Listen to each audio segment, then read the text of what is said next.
Ladies and gentlemen, you're watching, yes,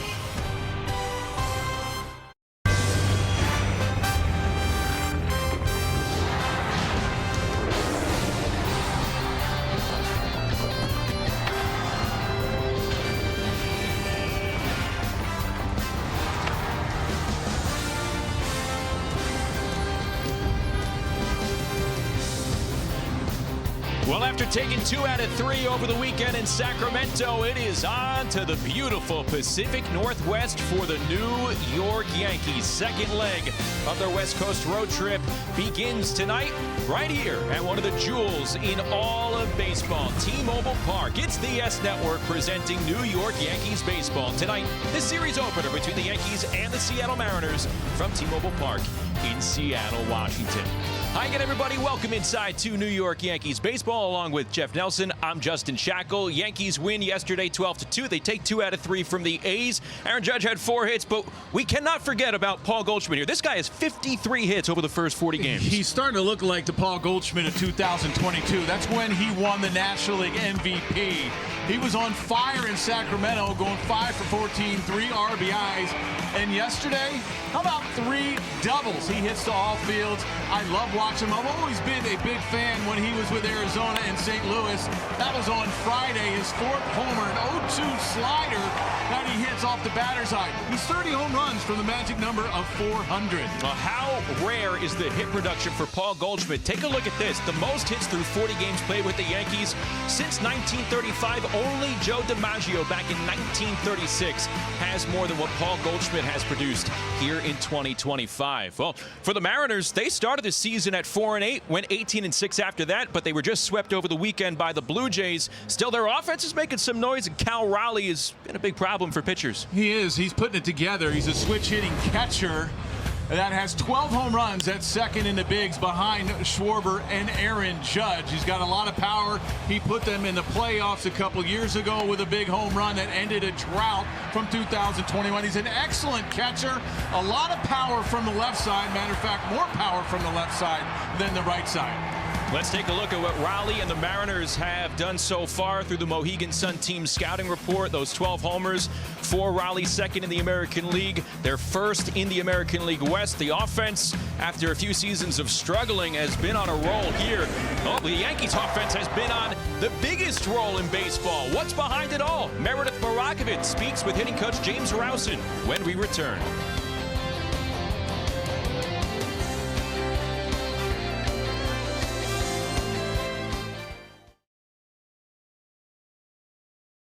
Emerald City as the Yankees get set for the first of a 3-game series with the Seattle Mariners. Hey everyone, I'm Meredith Marakovitz and welcome inside T-Mobile Park. I'm with Yankees hitting coach James Rousen. James, good to be you the way the Yankees offense has started the season. First in runs scored, homers, on base percentage, slug. What stood out to you about the way this team is produced? You know what, they've been really good about not riding the highs, not riding the lows, but staying consistent. I mean, I know right now we're doing a good job of kind of being consistent and swinging the bat well, scoring some runs, getting some hits, but at the same time, internally, these guys are staying the same, and I think that's what you have to do through the course of 162 games. Look, everyone knows Aaron Judge has been mashing to start the season, but is there anyone else in that lineup that's really surprised you to start the year? Yeah, there's so many guys in that lineup. Like, if you look at it up and down the lineup, I mean, the guys are passing the baton to one another. I mean, you got Ben Rice, who's having a great year. You've got Goldschmidt, you got Belly. I mean, I can go up and down this order. JD is doing a really nice job. Dominguez, I mean, so when I look at it, I like the fact that they're all working together. They're all having quality at bats. And to your point, there's not just one person. We know that Judgy can carry a lineup and carry a team at any given moment, but it's really cool to see these guys work together and do it as a unit. Can't not ask you about Aaron Judge. Yes, he has the home runs, he has the power, but he is hitting .409 on this season. Is that just a testament to his desire to want to continue to get better and better and be great? No doubt. I mean, that's the reason why you can't put a ceiling on a player, even a player that great. I mean, you think, man, he's done so many great things, and then he comes out this year and he shows you, I can hit the homers, but I can also hit 400. So every year he comes out, but he's always trying to be better. He's always trying to do better. This is a player who's never satisfied with where he's at, and I feel like that's so contagious to our group. If our top guy, our leader's not satisfied, then no one's satisfied, and each guy just asks a lot of themselves. James, best of luck tonight. Appreciate the time. Thank you. I appreciate it. Plenty more to come here on the Yes Network. When we get back, it is going to be Justin Shackle joined by Jeff Nelson. First pitch coming your way from Seattle in just a little bit.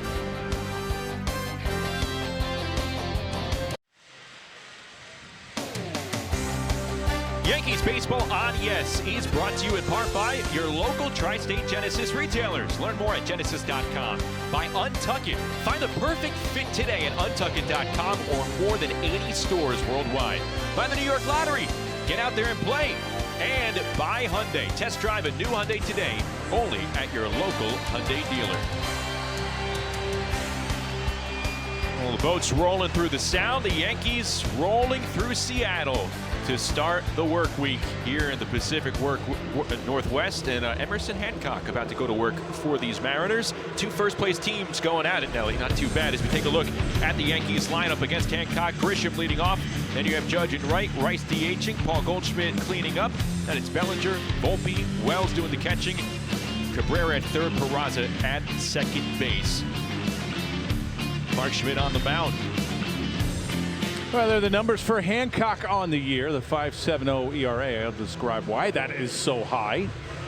Well, let's check out the Nissan Pitchers scouting report, and I'll let you know why that ERA is a little high. Sinker slider guy, a lot of two-seam fastballs. His changeup is really good. About 90% of the time he throws it to lefties, not very often to righties, and he's had that one blow-up game the very first start of his 2025 season. 2/3 of an inning, 6 runs given up against the Tigers, but the last 3 have been quality. Let's take a look at the Mariners defense behind Hancock. Left to right in the outfield, Randy Arozarena, Julio Rodriguez, Leody Taveras, and then in the infield, Rowdy Tellez at first, Dylan Moore at second, J.P. Crawford the shortstop, Ben Williamson the rookie at third, and Cal Rowley is the catcher. The defense brought to you by your Tri-State Chevy dealers. Well, the Yankees took 2 out of 3 from the A's in Sacramento. They're going to try and get off to the right foot here against Emerson Hancock, a starter they've never seen before here for the Mariners. No, he only has about 17 big league starts. He had 12 last year for the Mariners. Tall righty. His 5th this year. Yeah, 6'4". Yeah, he is a tall right-hander. He was once a top prospect around baseball, debuted in 2023. Mostly struggled before this recent stretch. Mariners have won each of his last 4 starts. Now it's time to play here at T-Mobile Park as the Yankees look for their 5th win in the last 6 games, and we're underway. Another one of those young starters that the Mariners have, 25 years old, making his 6th start of the season. And he's largely got opportunities because there are 2 notable starting pitchers out for the Mariners. This rotation is regarded as one of the most talented in baseball, but right now Logan Gilbert and George Kirby are both sidelined. Yeah, from what I understand, I think Kirby's making one more rehab start and then he'll be back with the team. Grisham didn't play in Sunday's game. 276, 10 homers, 20 RBIs. Well, with the way the wind that was blowing in Sacramento, I'm sure he probably wasn't sad about not getting in the game. It was a little bit of an adventure on Saturday. It'll be much different here over the next 3 days.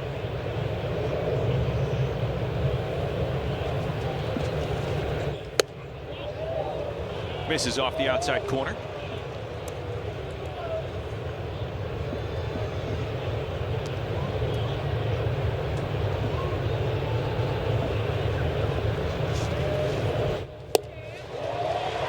Swing and a miss.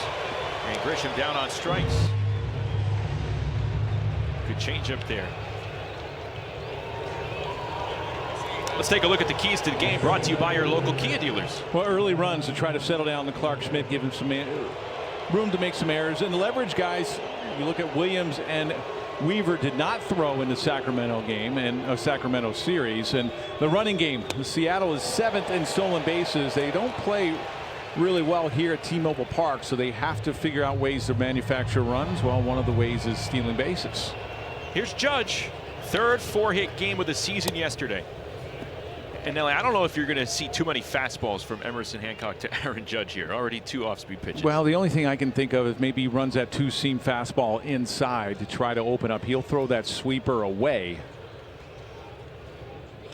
There's one driven deep into right field the other way. Tavares battling the sun, and he makes the catch running near the wall. Good play by Tavares, one of the newest Mariners, and there's 2 away. Let's take a look at the home plate umpire scouting report with Nate Tomlinson. Right down the line. Yeah, it looks like he missed a couple calls, but hey, good for the Yankees. But I like the neutral. The whole athletic series, I saw nothing but arrows to the right. Hitter friendly. You like more red? I would like them all the way to the left. Pitcher friendly. But I would take neutral. Neutral means it's good. Well, sometimes neutral could be bad as well. Game time weather presented by Bigelow, the official hot tea of the New York Yankees. I tell you what, 62 degrees feels a whole lot different here than it does in New York. See Tavares shading his eyes from the sun. A couple of streaks of sunshine in deep right field. One in straightaway center. Everything else shaded. I lived here for 20 years, and even in the wintertime, it really doesn't get real cold. Maybe a couple weeks it'll get cold, maybe snow every once in a while. The mountains get tons of snow. But the 40 degrees here is not the bone chilling that you feel with the 40 degrees in New York.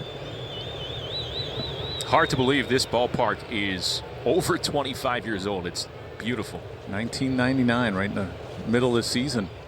Rice swings over a slider and a 1-2-3 top of the first inning for Emerson Hancock. Mariners coming up to hit against Clark Schmidt when we come back.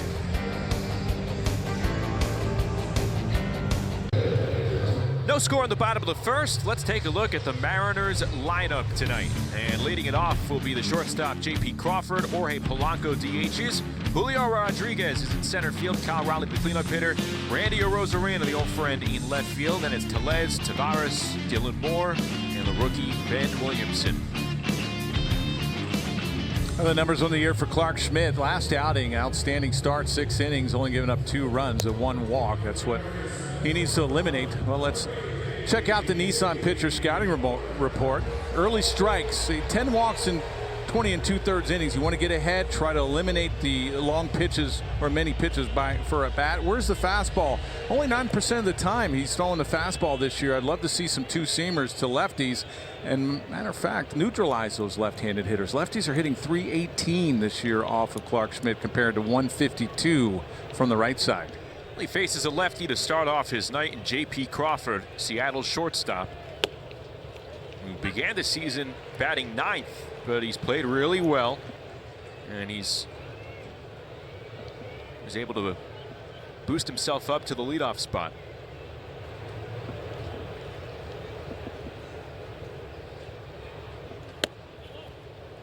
This Mariner offense, middle of the pack in batting average, but they can hit him out. Tied for 5th in home runs, 6th in on-base percentage.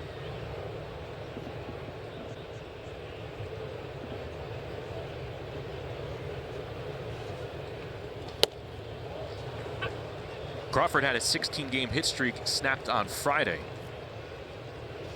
And the Mariners just got swept. Before that, they had been the hottest team in baseball. Yeah, won 9 straight series before Toronto came in here and won all 3. And Crawford was hitting at the bottom of the lineup. But a couple weeks ago, he moved up to that leadoff spot. Here's the 1-2. Got him. Strike 3 on the knuckle curve. Let's take a look at the Yankee defense, brought to you by your Tri-State Chevy dealers. You see Schmidt and Wells tonight's battery. Paul Goldschmidt at first. Oswald Peraza gets the start at second. Anthony Volpe at short.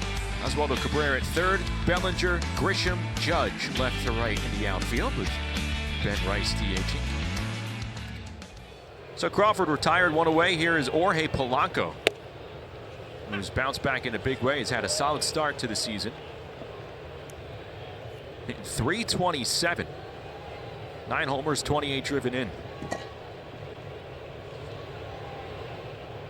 You know, for years, they always had the pitching. Many wondered when the Mariners would be able to step up offensively. And during that hot streak, it wasn't their pitching carrying them. It was the bats. Yeah, well, here's a place, T-Mobile, where they really don't hit. 217 average, that's 28th in baseball. Compared to on the road, they're second in baseball to 269. You know, I was talking with Dan Wilson. I played here 8 seasons, 3 of them here. It used to be Safeco, now T-Mobile. And I was asking him, I was like, what's the deal? Why is everybody complaining? There's Dan Wilson, the manager of the Mariners. Why is everybody complaining and why aren't they adjusting? Is it the batter's eye? You know, what's going on?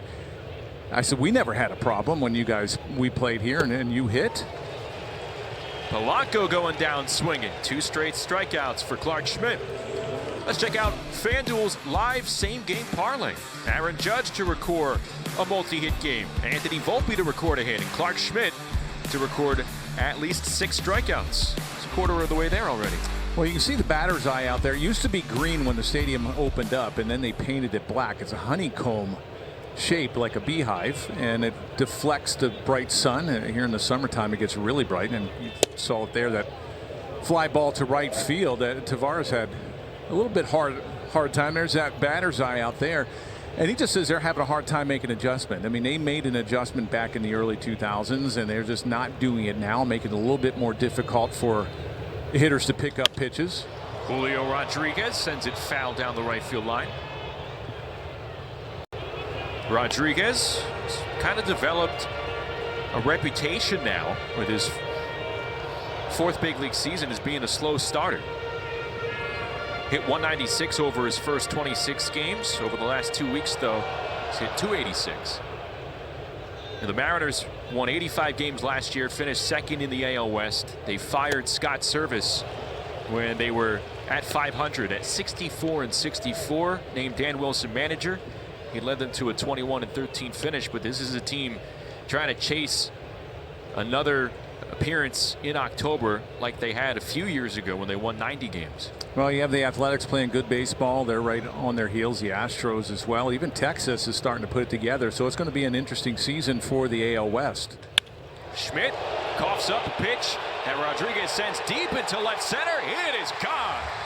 Julio Rodriguez belting a 1-2 pitch into left center field, and the Mariners have a 1-0 lead.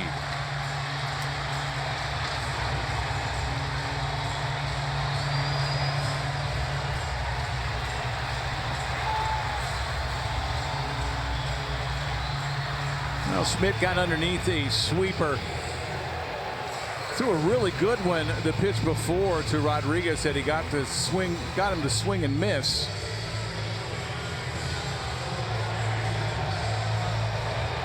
There's the home run trident. It's been going on for a while now. A few seasons with the dugout props. Here's Cal Raleigh, and he sends it deep and high down the right field line, and it twists foul. Well, that's the danger with Cal Raleigh. Well, there's that sweeper. See, it's just a cement mixer. It does not do anything but spin out over the middle of the plate. Very hittable. That was supposed to be down and away. That previous pitch that he got him to swing at was a really good sweeper. You want to expand the zone when you get ahead. He just couldn't do it there. Raleigh rolls the next pitch foul. Take another look. There you see, had zero break going away from the right-hander, Rodriguez.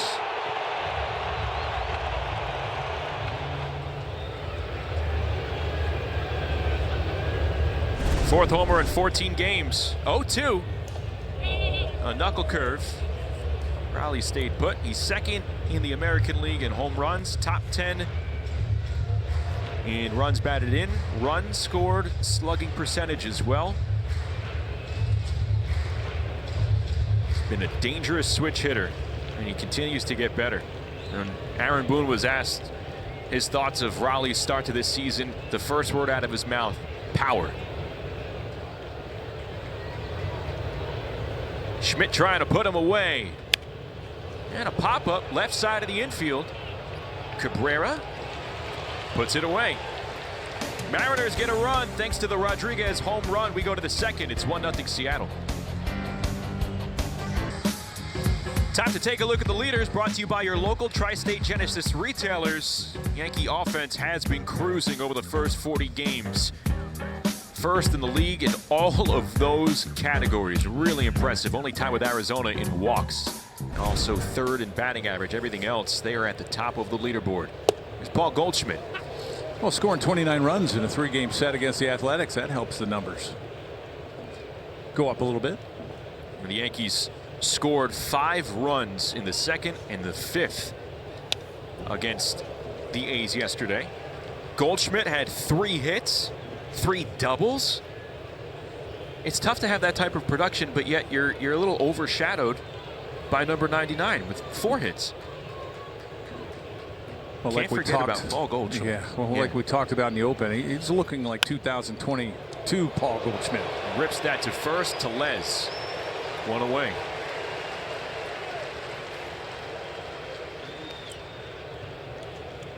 Here comes Cody Bellinger, who extended his hit streak to 7 games yesterday, now up to 221 on the season.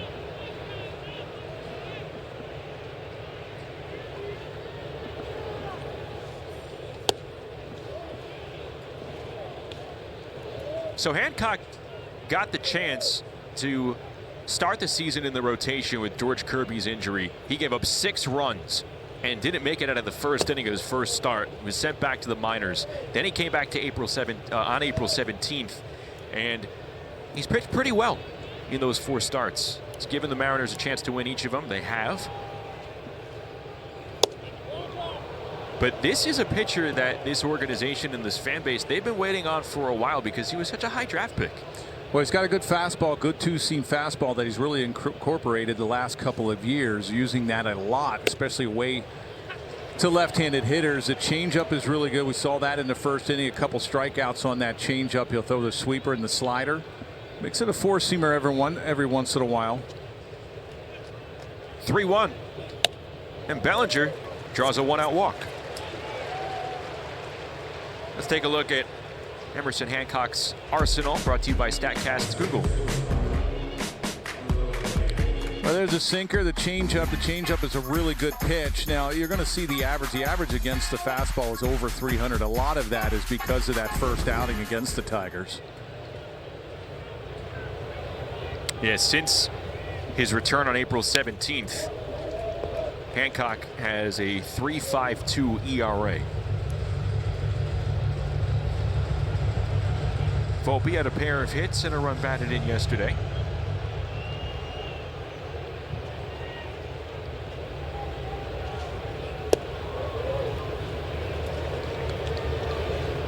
You get blown up in your first outing, you're basically chasing that ERA to get down almost the whole year, especially as a starter.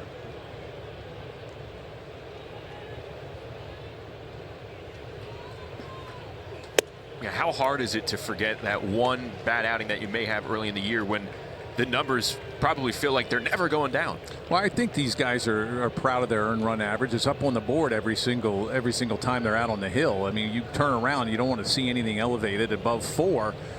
A reliever, it takes a while to get that down, and even as a starter, you get blown up and give up 6 runs in 2/3. You're chasing that for a while. I know I used to watch my stats. Every time I came in the game, I looked and said, okay, I looked pretty decent. At least fans don't think I stink. 2-2. Volpe works the count full.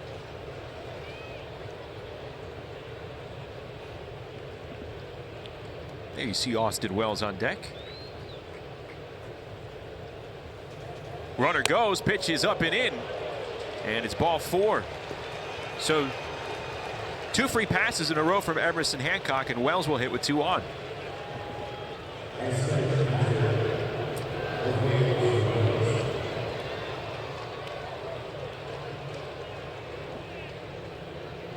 Well, we saw Luis Severino yesterday retire the Yankees in order in his first inning, and then got hit around.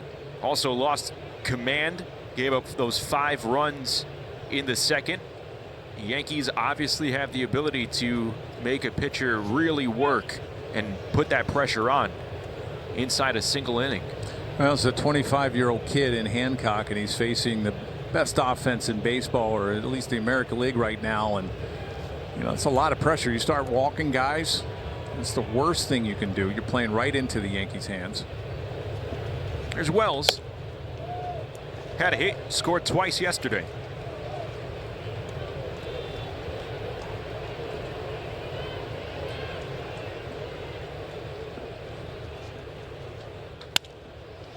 Rolled foul.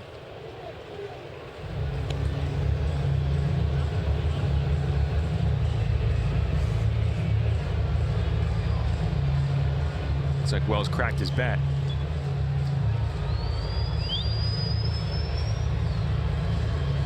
What time of year was it the best to pitch when you had your second stint here with the Mariners? Because the first stint, every day was great to pitch with the Dome. Yeah, because the weather was the same, right? You know, right around June, middle of June, end of June, then it starts getting really nice in Seattle. Stays light a long time, doesn't really get dark till 9:30, 10 o'clock. It'll be nice all the way till about the end of September. June and July July and August are probably the best months. 1-1 to Wells.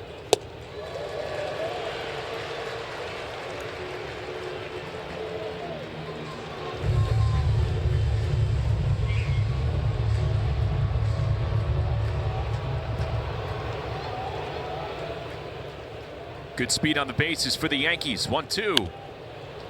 Popped Wells up. Foul territory. Williamson 2 away.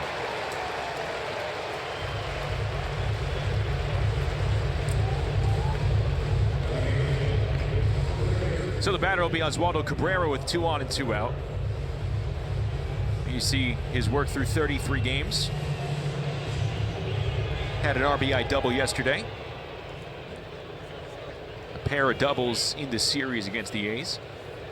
This is a great opportunity for Cabrera to be aggressive. Maybe on the first pitch, you're probably going to see a fastball.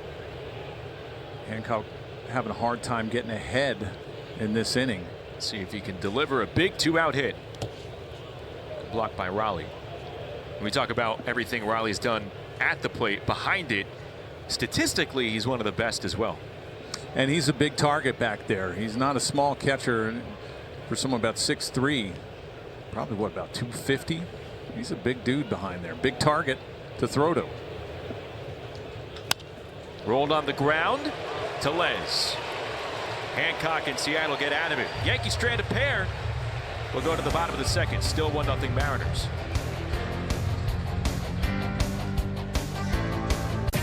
Time for Pinstripe Pride, brought to you by Toyota, the official hybrid vehicles of the Yankees. Tonight's picture is of Xavier watching the Yankees all the way from Pennsylvania, though tonight's probably past his bedtime.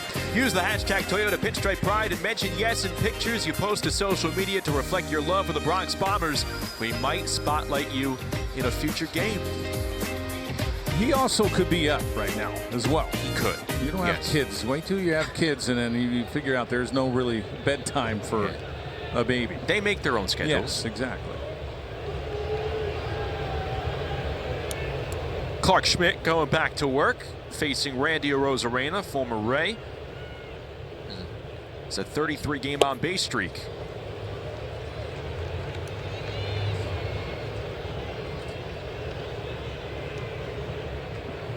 Arozarena's hit well over his last 20 games, .292 hitter.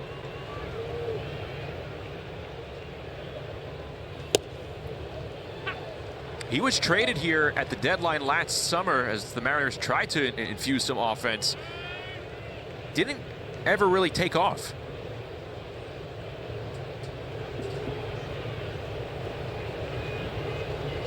Oh, 2.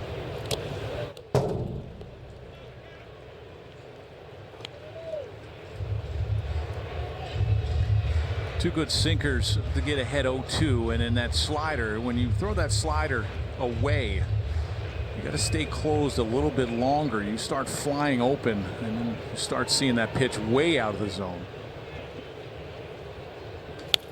1-2.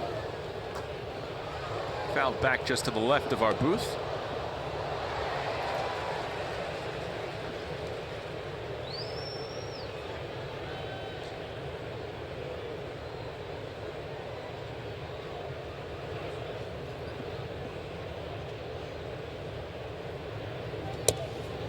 You know, Aaron Boone was asked about Schmidt's evolution, especially after last start. He did 85 pitches to get through those 6 innings against the Padres. And Aaron said that the next level for success for a pitcher like Clark is fine-tuning the command. But what do you notice with the command as he comes inside when he's in a 2-strike count? Well, I think the home run has a lot to do with it. It plays in his head. He's a big mental guy as far as I think things get to him a little bit. He sometimes overthinks. Those 2 sliders that he threw, or sweepers, were non-competitive. They're way out of the zone where he's throwing from the first base side of the rubber. Loses Arozarena with a leadoff walk. Stream every out-of-market game live or on demand. Plus stream MLB Network 24/7 for the entire season. Blackout and other restrictions apply. Visit MLB.tv for details. There's a perfect example right there, Shaq. 0-2 and 2 non-competitive sliders away. When you're throwing from the first base side of the rubber, you really have to concentrate on keeping that front shoulder closed. There's Rowdy Tellez. Once that flies open, then everything that you're throwing is just basically non-competitive, especially if you're trying to go away and expand the zone. And a lot of that, you throw from that side. He's a starter. He wants to try to get inside to lefties a little bit more.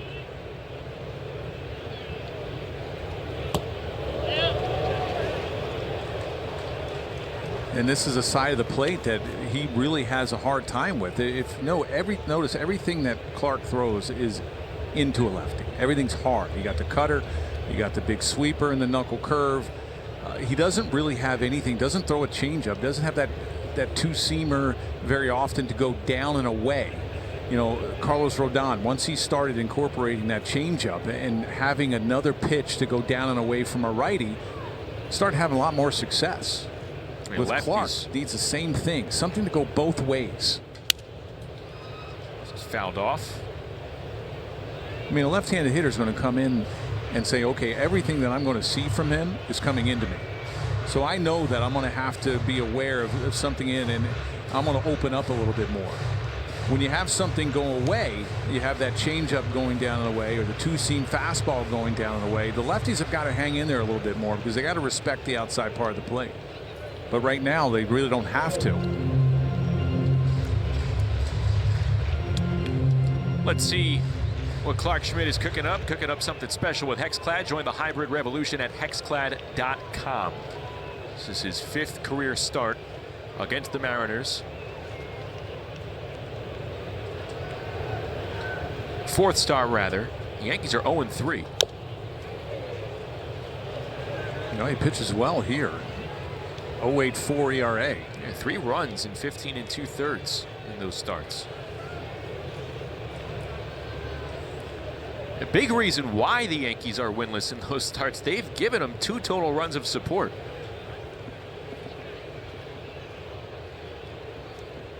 Leody Taveras waits on deck. Lefties came into tonight hitting .318 off Clark. Again ahead 1-2 on Rowdy Tellez.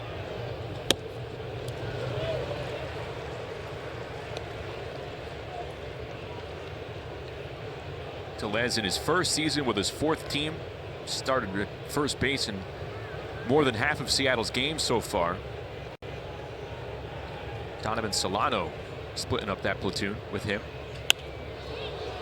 Stays alive.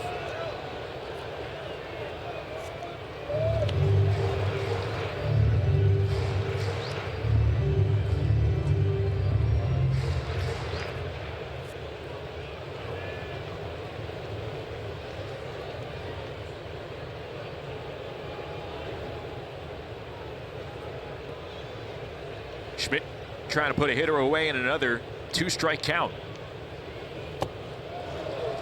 Misses inside.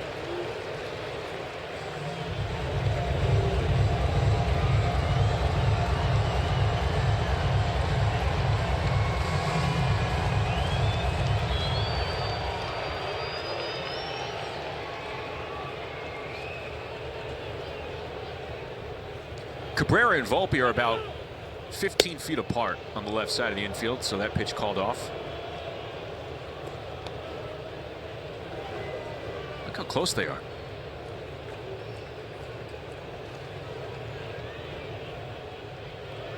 got a big hole on the left side, and also in between Volpe and Peraza. 9th pitch of the at-bat upcoming, or 8th pitch rather. And he walks him. Back-to-back walks to start the inning. And it's the way they've unfolded, right? Well, pretty much what Aaron Boone said at the next level is the command and finishing guys off.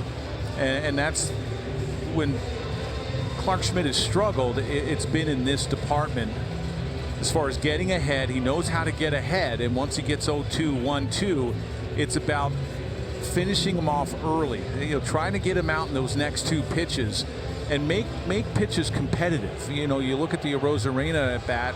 You got ahead 0-2, 2 sliders down and away, which were non-competitive. They weren't even close to even trying to attempt to swing at one.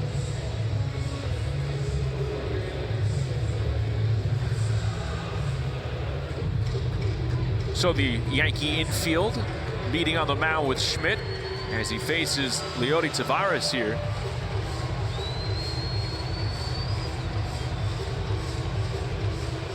You got to be aware of the bunt situation here. You got Wells out in front of the plate calling a sign. Usually first and second, you're going to have that bunt go down the third base line. If you're Clark Schmidt, you have to hustle over there and see if you can keep Cabrera at third, and maybe you make a play at third. If it's bunted hard, then Cabrera's got to come in and field it. Well, they throw to second first, and that ball won't get too far away from Volpe. Left-handed hitter has a little bit easier time bunting that ball to third base. An early sticky spot for Clark Schmidt and the Yankees here. 2 on, nobody out. Mariners trying to increase their 1-0 lead. Infielders pinched in, and there's the bunt. Schmidt will go the conventional route to first. Arozarena to third, Tellez to second, as Taveras lays down the sac bunt.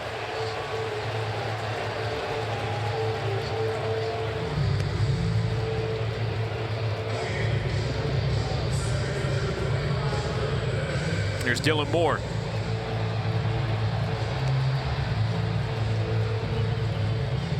The infield will stay back for the Yankees. They're going to give up the run for now.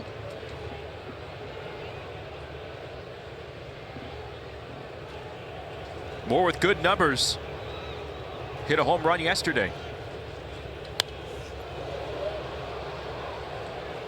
The big reason why the Mariners have been successful offensively, not because they made a big splash addition in the offseason, laid out a bunch of money for a big free agent deal.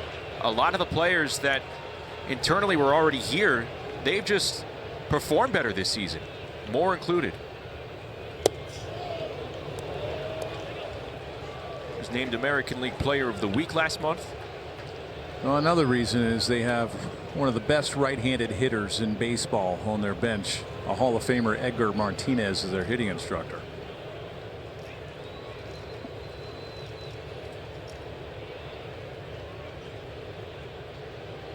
One.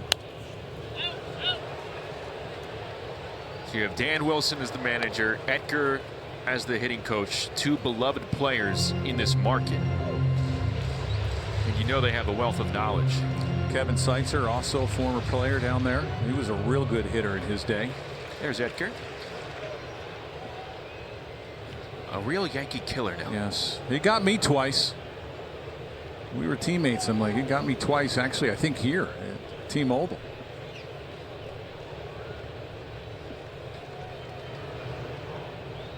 One and two. Infield comes in. The pitch. Got him. Swing and a miss on the cutter. Big strikeout for Clark Schmidt. 2 away. Well, that's how you finish them off. A couple sweepers down and away, and then you climb the ladder. Change the eye level. You see more getting underneath it. So the infield for the Yankees moves back now with 2 outs. Ben Williamson, a young rookie for the Mariners at the plate.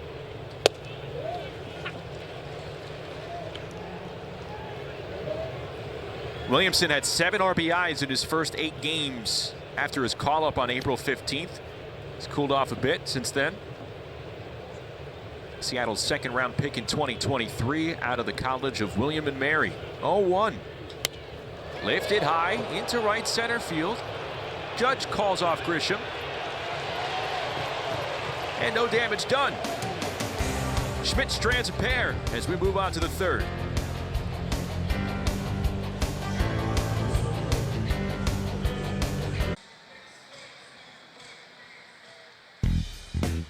Tonight's injury report is brought to you by Montefiore Einstein, the official hospital of the New York Yankees. Two stalwarts in the Seattle rotation, Logan Gilbert, George Kirby, both on the IL. Gilbert suffered a flexor strain at his right elbow. He hopes to be back by the end of the month. Kirby shut down in spring training with shoulder inflammation.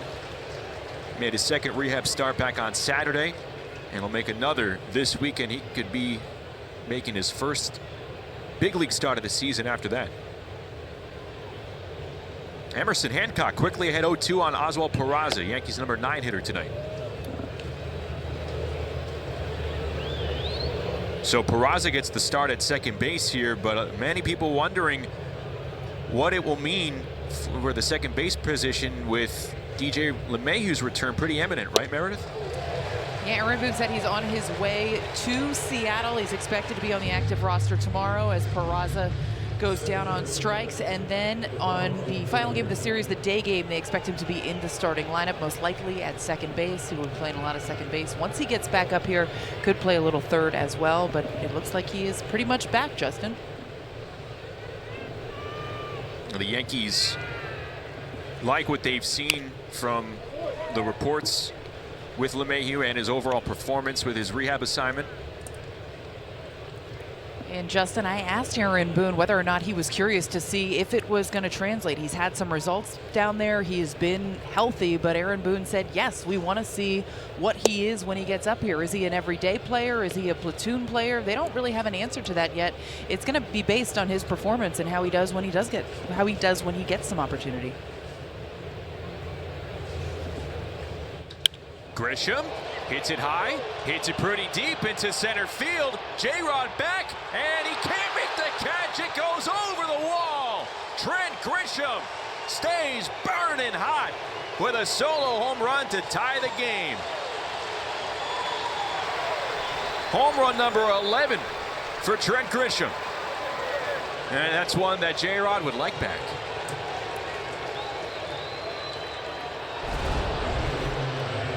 Well, it's a changeup. Did this hit the top of the wall? Did it hit his glove? It did. It hit his glove and bounced over the fence. He gets back there. Right off his glove over the fence.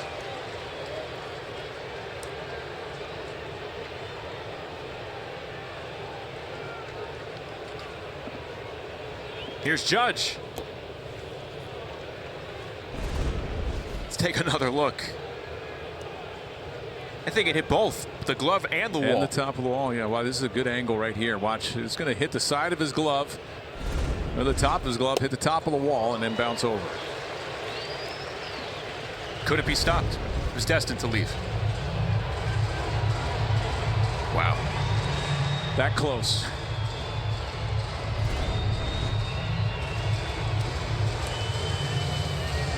He cannot be having happy thoughts right now. Judge flew out to right field pretty deep in his first at-bat in the first.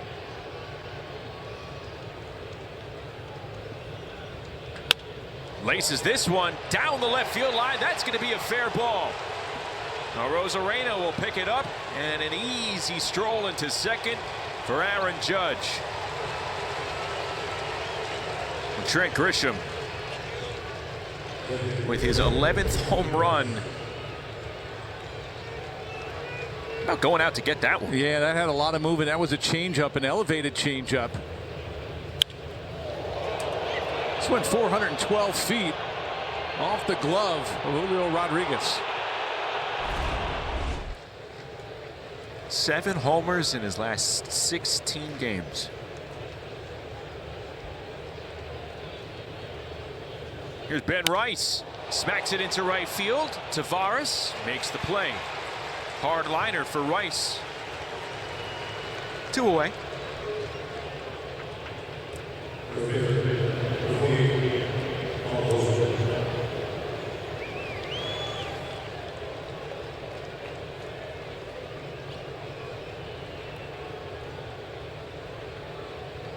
So the Yankees with a runner in scoring position after Grisham ties the game. 2 outs. Let's see what Goldschmidt can do.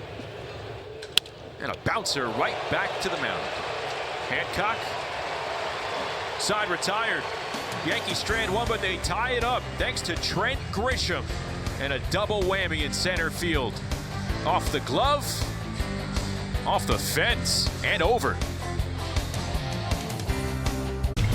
Taking a look at the Audi Electric Moment. Experience a fully electric Audi vehicle at your local Tri-State Audi dealer today. Happy 100th birthday to Yogi Berra. Born on this date in 1925. One of the all-time best. I love seeing him at Old Yankee Stadium. When I played here, did you ever see the documentary It Ain't Over? I have. Oh, it was amazing. I've watched it multiple times. Yeah, I loved it. Excellent. You have a great favorite Yogi story? Not really. No, I mean, he would come and hang out in batting practice. I met him a bunch of times, and he was always fun to be around. And you know, I was a reliever. We were way away from the hitters, and he would hang around the hitters hitting cage.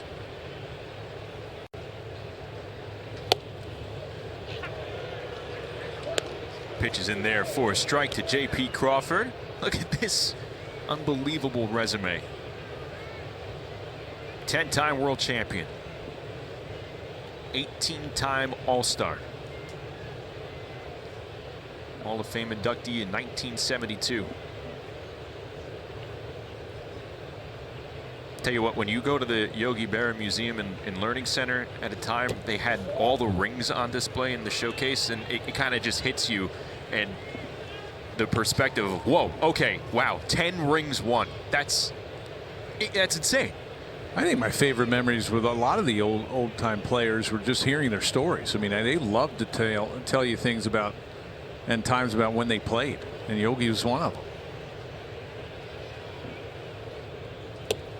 2-2 is low. So it's the 100th birthday for Yogi Berra. It's also the 75th birthday for another Yogi, a good friend, Yogi Hiltner, big Yankee fan,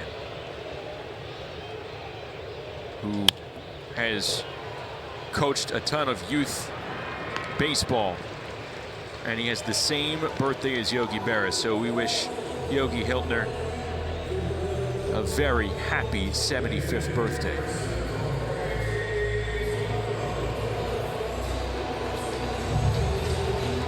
One out. Here's Polanco.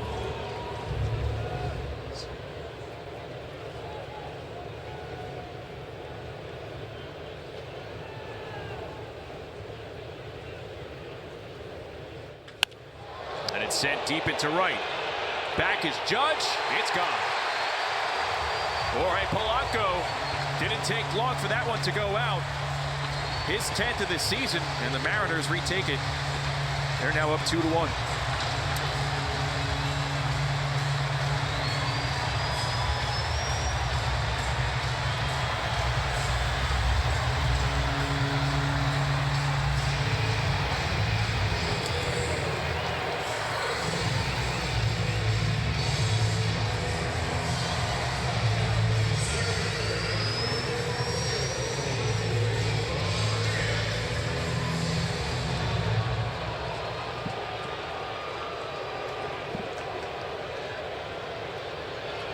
Julio Rodriguez homered in the first off Schmidt. He's up at the plate.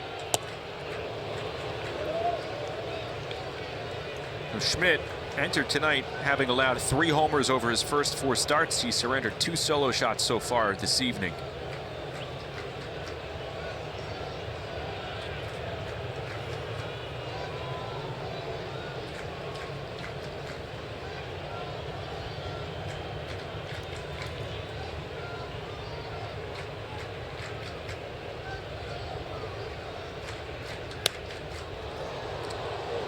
Foul. Well, it's the first pitch cutter, and there you see where Wells is setting up. He's setting up on the inner half. And a cutter is one of those pitches that you really have to get extended on, especially if you want to get it in on a left-handed hitter. When you start cutting that cutter off and you short arm it, it spins up there, and you don't get it in when you should have. And that was right down the middle of the plate. It's a good catch by that fan in right field.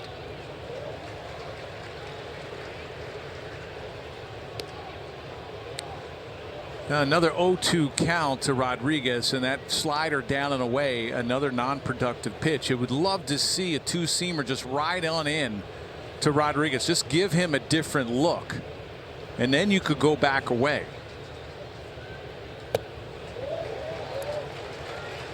For one, it gives you the chance to keep that front shoulder closed and drive the ball in the inner half.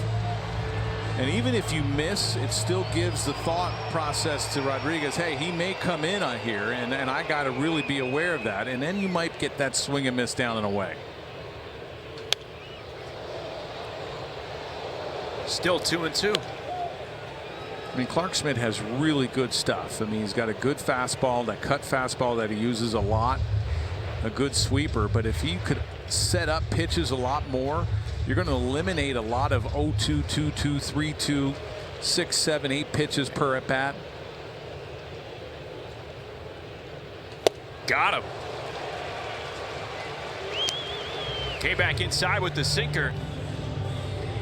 And there is out number 2. Taking a look at the Varzinga's hitting scouting report for Cal Raleigh. Well, fan favorite, the Big Dumper. That's his nickname. I know Mom's not too happy about it, but power numbers, we talked about those. 12 home runs. He's tied for second, and they signed him to a big extension. 2025, 6 years, $105 million. Deep drive coming on. Judge makes the catch, and the side retired. Mariners take the lead with a solo shot from Polanco. Fans, the Gotham Sports app is your new home for streaming live Yankees games and so much more, and it's free with an eligible TV provider subscription. Download the Gotham Sports app now or visit gothamsports.com to get streaming. Yankees trail 2-1 as we start the 4th. Cody Bellinger back in the batter's box against Emerson Hancock. Walked his first time up. Along with Jeff Nelson and Meredith Marakovitz, I'm Justin Shackle. Series opener here in Seattle between the Yankees and the Mariners. A pair of first-place teams. Yanks have won 4 of the last 5. The Mariners had won 9 consecutive series prior to this past weekend where they were swept by the Blue Jays.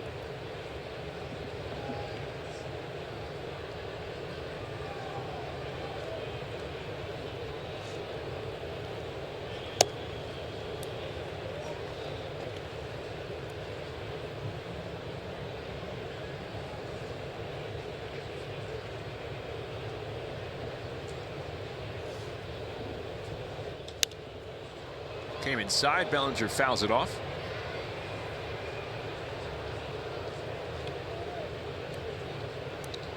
You know, Bellinger's in left field tonight. Jason Dominguez has the night off to start. I think Aaron Boone's gonna be asked, hey, what went into the decision today for every game with the outfield configuration? 1 out. Volpe will hit. Well, you have a lot of good choices and a lot of hot players, and it's tough to get everybody some time.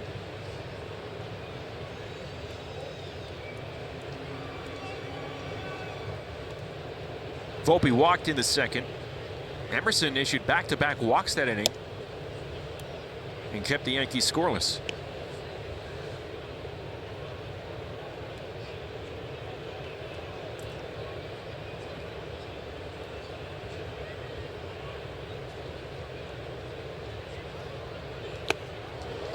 Big cut and miss.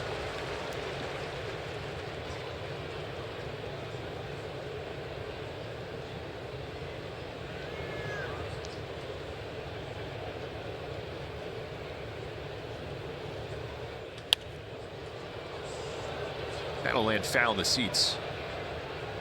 So you mentioned Dan Wilson and Edgar Martinez, obviously those Mariner teams that you were part of, and you had Griffey, Jay Buhner, another big one.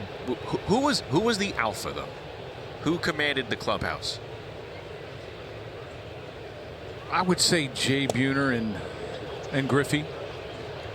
And Griffey was one of those guys. He was best player I've ever played with and against. He was just absolutely amazing. But when we were in the bullpen, he was, once the game was over, he was dressed and out the door before we even got in the locker room. I mean, he was quick. You had Randy Johnson. Edgar just led by example. And Junior was someone, Dan Wilson was here. You know, Griffey was around a little bit, and then he left for Cincinnati.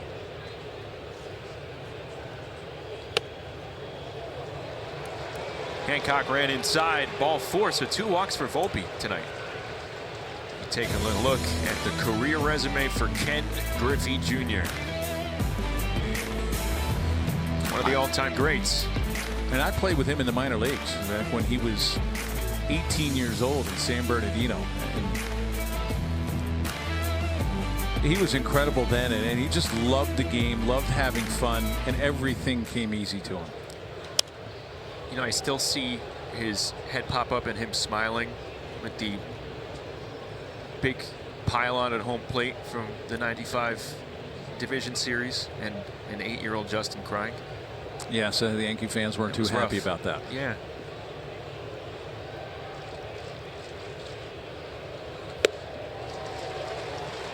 Hancock getting ahead of Wells.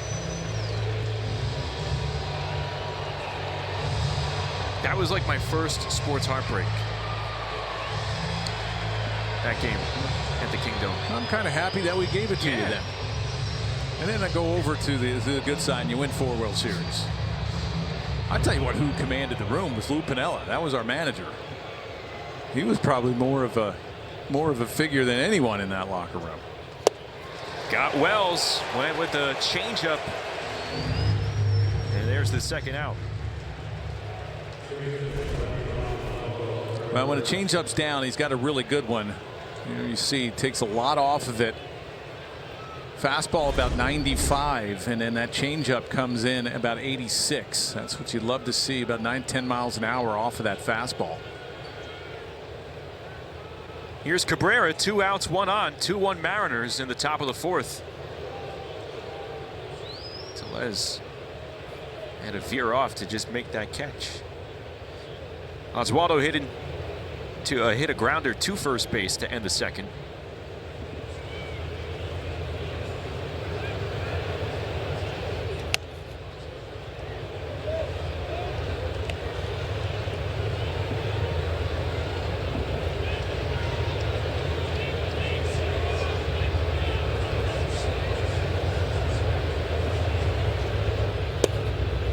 Falls behind 2-0.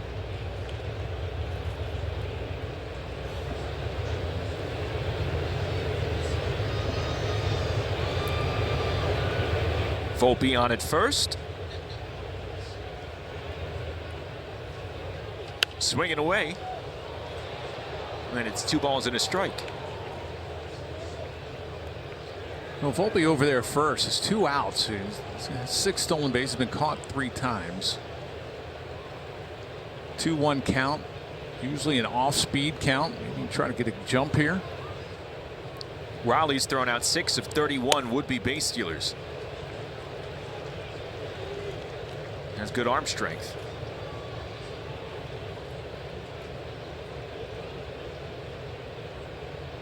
You see the platinum patch on his chest protector. Never mind gold. Ball 4. That's the 4th walk issued by Hancock tonight. He was a Platinum Glove winner last year, Cal Raleigh. If you wear Rawlings gear, you're going to either have gold or, in Raleigh's case, some platinum on your equipment.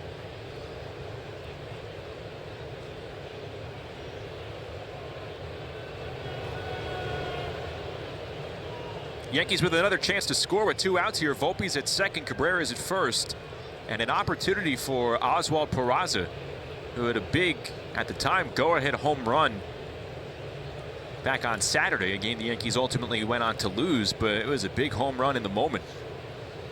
Well, third inning in a row that they've had traffic on the bases and also men in scoring position.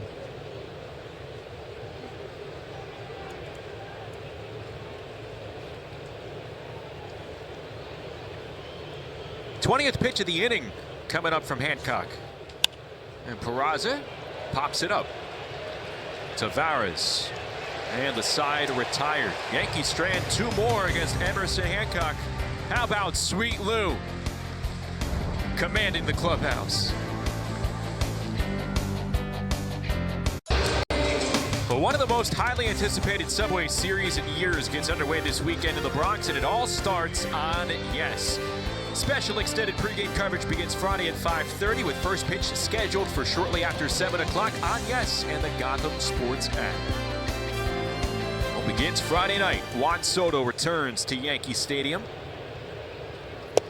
There's Randy Arozarena against Clark Schmidt.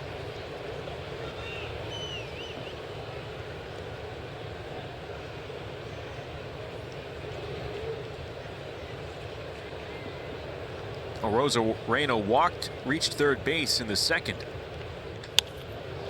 And it's sent in the air pretty deep to right. Playable for Judge. Will make the catch. One away, Rowdy Tellez will hit.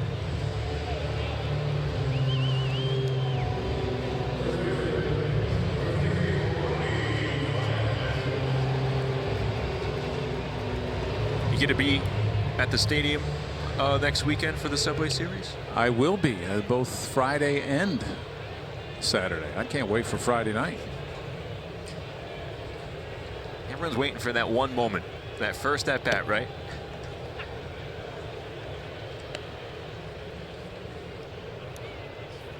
Tellez walked stranded at second in his first time up.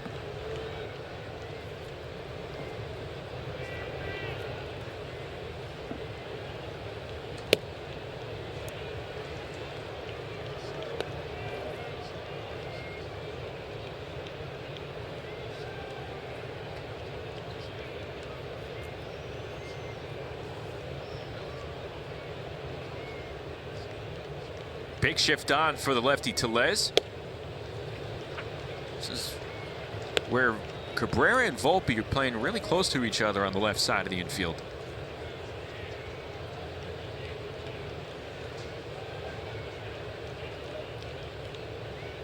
You see the shift.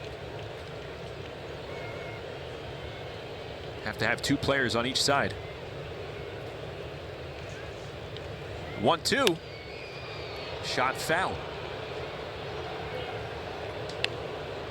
Now, he tried for that backdoor cutter, and the times that he has thrown the 2-seamer, you can see on the television how nice of a sink it has down and away and into a righty. You throw a 2-seamer right here, you might be able to get a swing and miss. Just something that shows a lefty going down and away.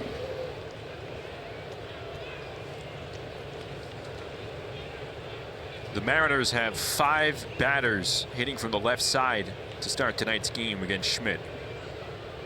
Tellez is a natural lefty. Let's see what Clark does here on 2-2. Got him to pop it up. Shallow left. Cabrera calls off Bellinger. 2 away. Let's go behind the jersey. It's the Mass Mutual behind the jersey. 6 MLB seasons now after being a first-round pick out of the University of South Carolina. It's his 3rd season as a full-time starter. And he's been pretty consistent in terms of runs yielded. Consistently gives the Yankees a chance to win.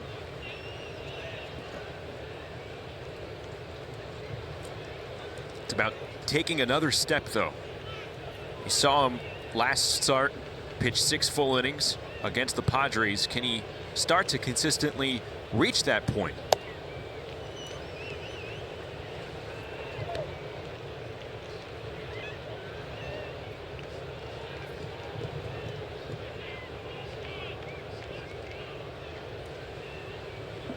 Leody Taveras batting with 2 outs. A 2-1 game here in the bottom of the 4th. And another 2-strike count early. Well, you got to think you're a right-handed starter. You're going to face a lot of left-handed hitters.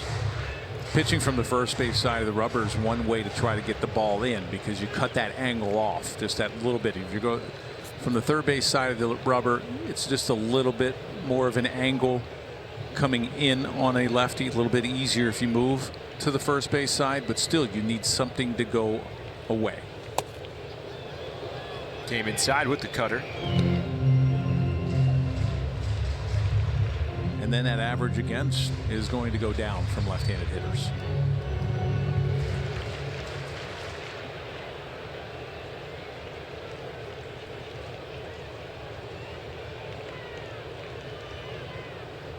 Two. Tried that same spot again.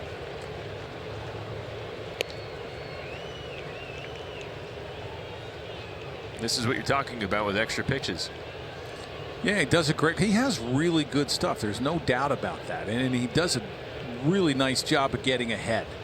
It's just learning how to finish them off without going 2-2, 3-2. Taveras just stays alive. And you see how good that sinker plays. You keep it down in the zone, has good movement away. This is Clark's 4th 3-2 count of the night.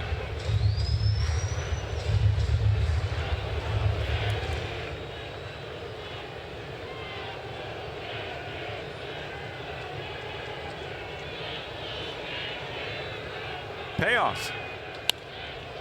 Line just foul.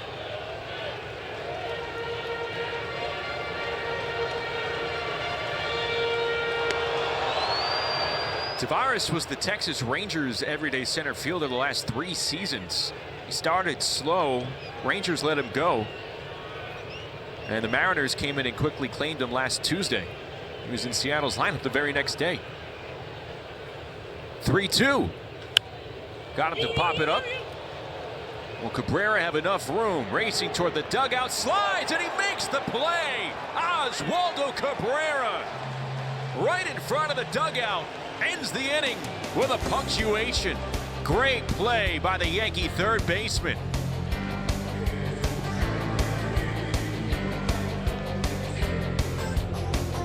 Let's take a look at the Allstate Good Hands replay.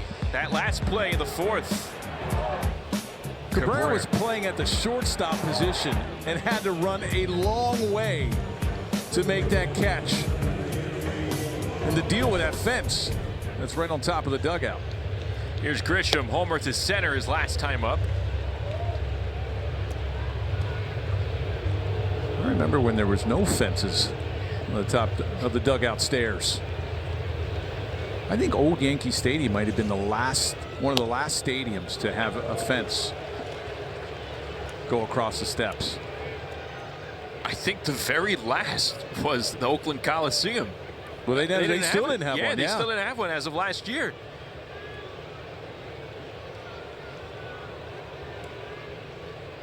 When you went there, it was kind of jarring that they didn't have one. You're like, well, something's so missing far here. Away. Yeah, you're a long ways away.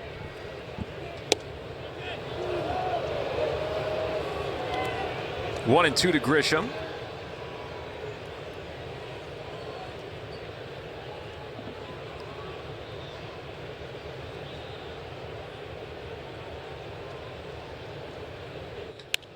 Cracks it again, high and deep center field. Julio going back, and he'll run out of room yet again. Way up and out of here for Trent Grisham. Second home run of the night, and we're tied again at 2.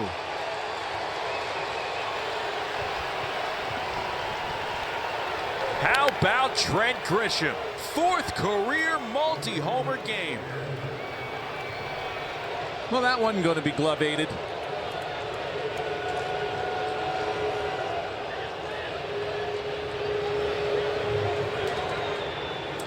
"17 homers a couple years ago was his high."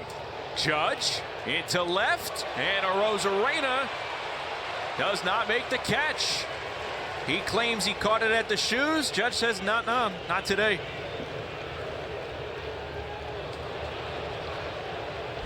take another look.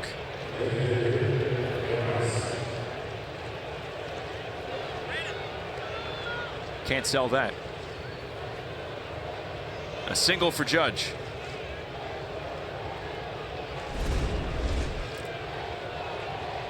Here's Ben Rice.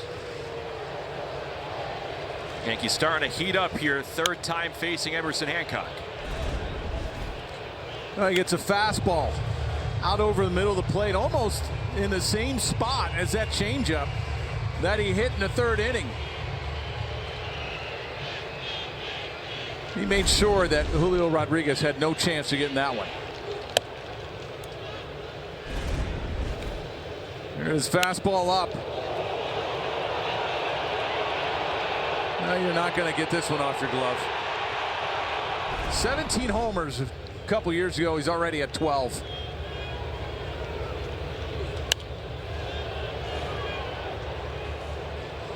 So it's his fourth career multi-home run game as we see Rodriguez run out of room. It's the second this season. Last did it at Pittsburgh back on April the 5th.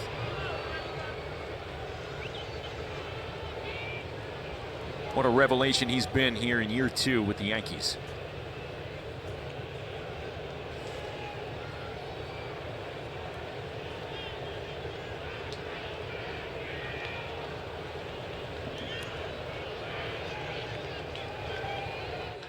Rice rips it into right. There's a base hit. It's going to go into the corner.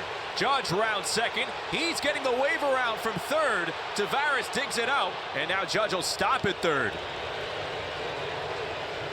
Late stop sign from Luis Rojas. Judge will be at third, and Ben Rice with a double is at second base.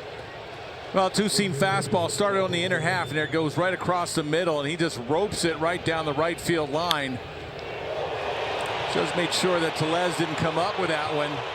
And with nobody out, that was a smart play, holding up Judge at third. Well, that's going to bring out Mariners pitching coach Pete Woodworth. Yankees have hit Hancock really hard here to start the 5th inning.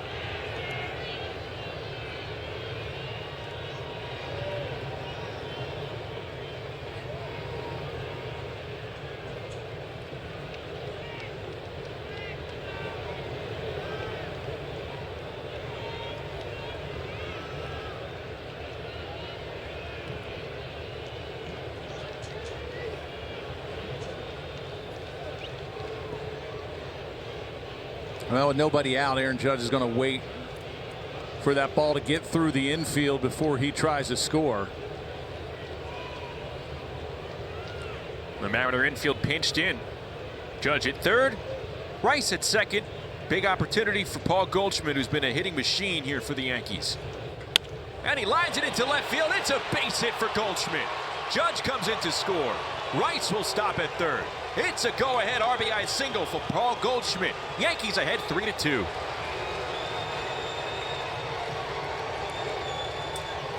Didn't waste any time, got right to it. No, it was a first pitch slider. There you see, did absolutely nothing but back up. Goldschmidt is such a good hitter. He waited a long time on that pitch. You saw the spin. Did not go down and away. It's a 20-game hit streak on the road from Paul Goldschmidt. Here's Cody Bellinger. Runners at the corners. Crowd here in Seattle chanting, "Let's go Yankees."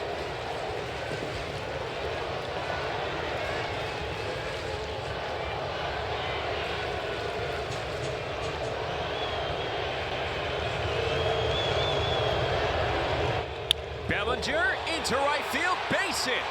Rice will score. Goldschmidt goes to second. RBI single Cody Bellinger, and the Yankees are ahead 4-2. No, everything from in this inning from Hancock has been elevated. There's a changeup up in the zone. Yankees have done a nice job of making him get those pitches up, and they're jumping all over him. And right away, the Mariner bullpen starting to stir up as the Yankees continue to hit Emerson Hancock pretty hard here. Goldschmidt now at second, Bellinger at first, a chance for Anthony Volpe.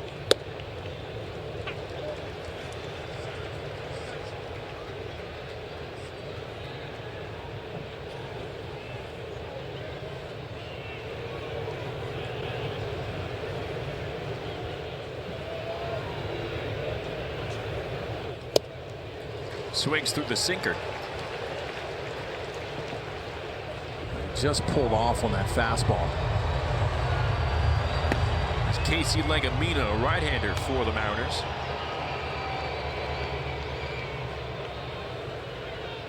Oh-2 on Volpe. Sent into right field. Tavares moving back. Makes the catch. Goldschmidt's going to tag. He'll get to third. So a productive out for Anthony Volpe. Runners at the corners. Good read on Paul Goldschmidt's part. That fly ball to right field had Tavares back on his heels. He had to backpedal on that. Good read, tagging up, getting to third.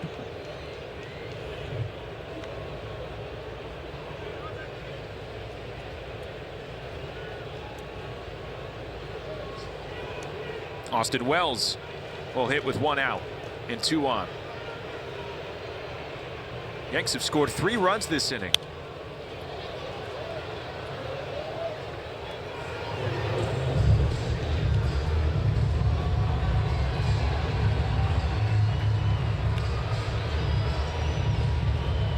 Wells struck out in the 4th, popped out in foul territory in the 2nd.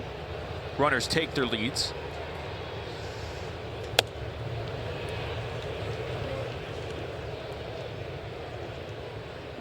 Even that flyout from Volpe, it had an exit velocity over 96 miles an hour. So hard contact continues here in the 5th.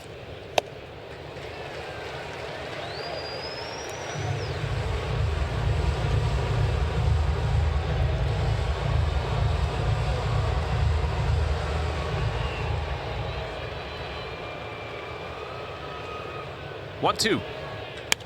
Sent high in the air. Center field pretty deep. Rodriguez on the run. Rodriguez twisting and watching it fly out of here.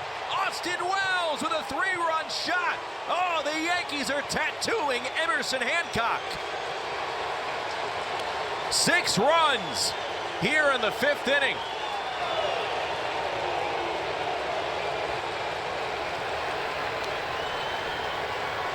Seven-two Bombers. And no, this is not Sacramento where the ball's flying. 12 home runs in that 3-game series between the Athletics and the Yankees. This was a changeup. He wanted it down and away. Again, another elevated pitch from Hancock. And another home run to dead central.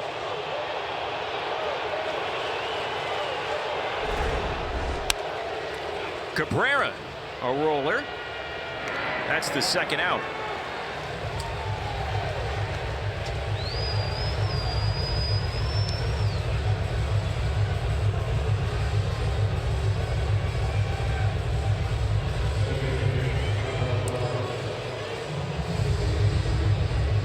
Here's Peraza, number 9 hitter, the 9th batter to come to the plate here for the Yankees.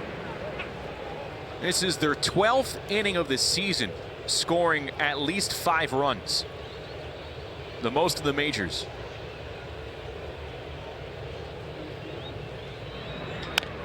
And a bouncer to third.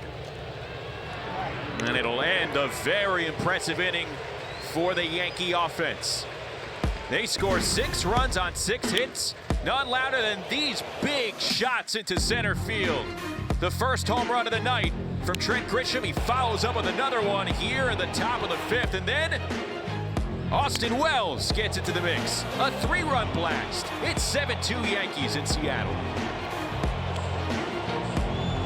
Well, the Yankees put up 6 runs in the top of the 5th for Clark Schmidt. Now has a 5-run lead. Let's see what he can do with it. He faces Dylan Moore here, Mariners number 8 hitter. 2 key swings in that inning. Grisham started off the scoring with his 2nd home run of the night. Wells capped it off with a 3-run bomb. Moore hits it into right. Judge puts it away.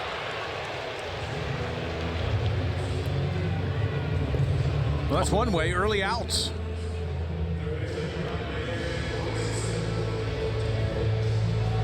"70 pitches, strike one." See if he gets 6 again.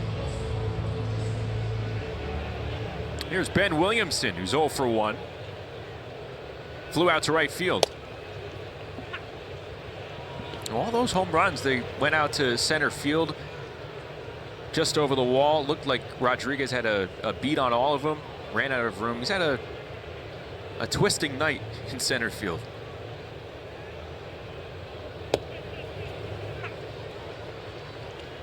He might be in there getting some oxygen. Yeah.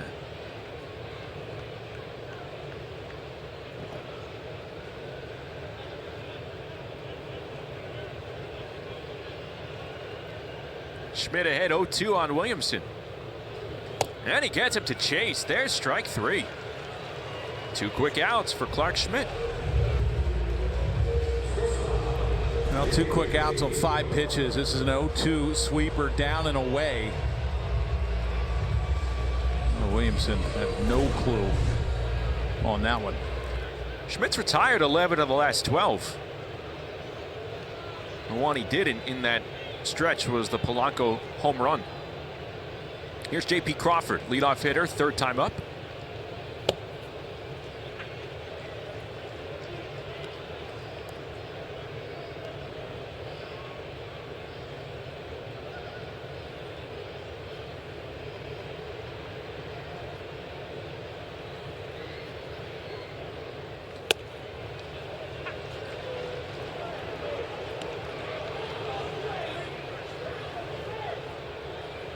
Schmidt ahead 0-2.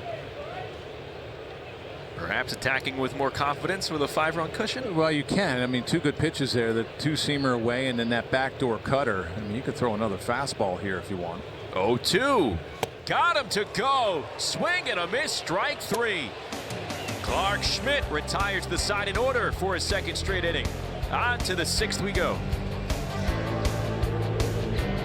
Chris, we go around the majors. The Twins with an 8-game winning streak, their longest in the American League. How about the Cardinals?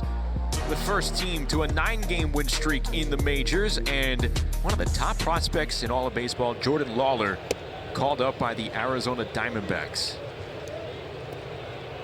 Did you have the Cardinals becoming the first team this season to a 9-game winning streak? No, but I thought that they had a chance to win the division. They're still a very good club. Cubs got off to a hot start. You know, the Brewers won in the division last year, but I still thought the Cardinals had a chance. They still have a really good team. This is Casey Legumina on the mound for the Mariners. Emerson Hancock done after the Yankees bulldozed him in the 5th inning, starting with the man at the plate, Trent Grisham. A 2-homer night so far. Legumina fastball 94-95. He'll throw a sweeper and a changeup.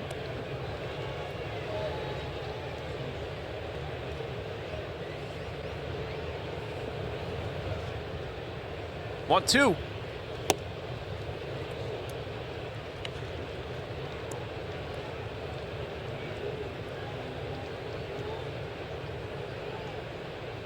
Fourth multi-homer game of Grisham's career. Sends it foul.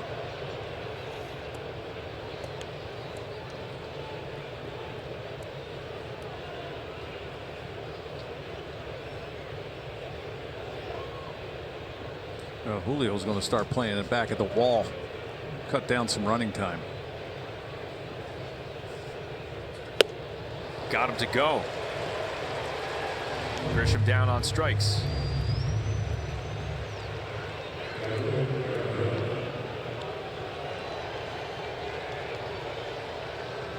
So the Yankees get Hancock for 7 earned runs over those 5 innings. Here's Judge, 2 hits tonight.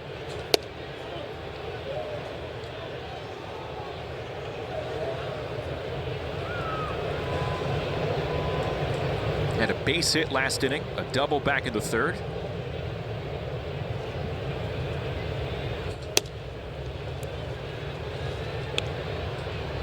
Judge always hits well here in Seattle. And that tape measure shot that went well into the upper deck in left field years ago. It's that most memorable home run in this building for Judge. But he has 10 homers in this stadium. And that's the most for Judge outside in American League East Park. He doesn't seem to get affected by the batter's eye, and he sees the ball quite well here in Seattle. Over 300, 2 hits again tonight.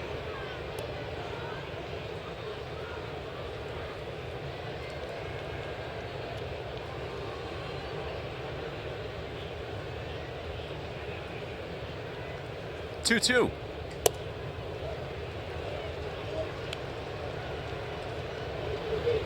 You see a lot of pitchers just want no part of Aaron Judge.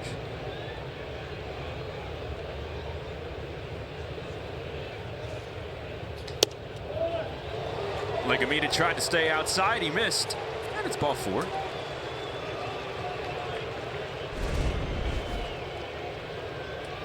Fastball away. Just off the plate.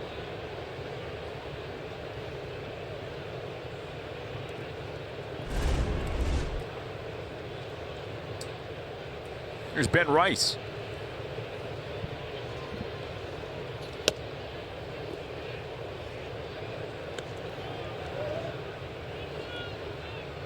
Rice hit a double in that 6-run 5th inning.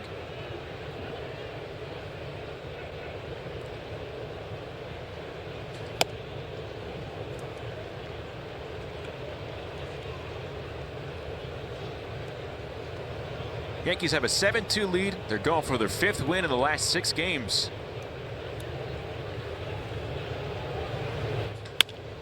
A bouncer to second. Moore to Crawford. Double play. 4-6-3 double play, and it retires the side. Yankees still up 5 as we go to the bottom of the 6th.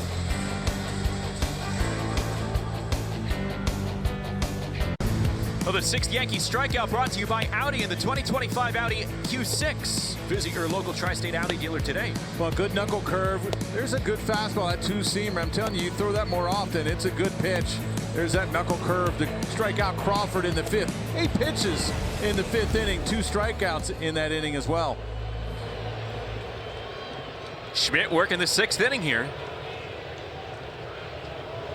Aside from 2 solo shots allowed and an extended pitch count in certain spots, he's done really well. Gave up that solo homer to Polanco in the 3rd. He's retired 8 in a row since.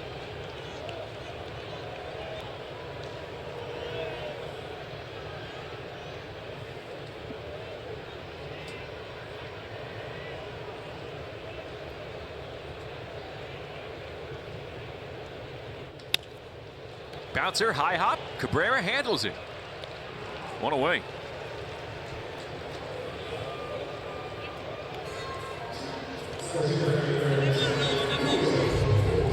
So here's the other source of Mariner offense tonight. Julio Rodriguez hit that solo homer in the 1st.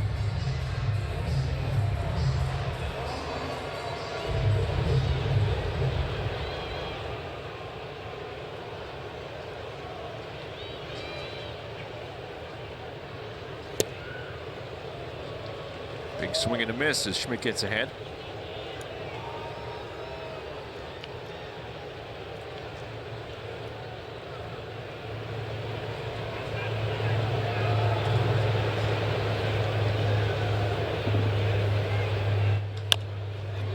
A little dribbler. Schmidt takes care of it. Quickly 2 away. That was a real good pitch right there. A sinker inside.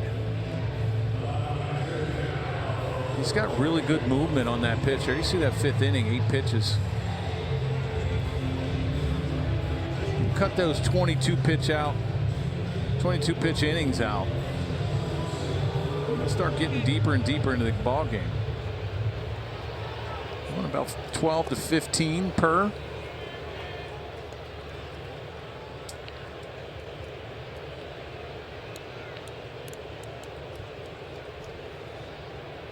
Only one other time in Schmidt's career has he tossed back-to-back 6-inning starts.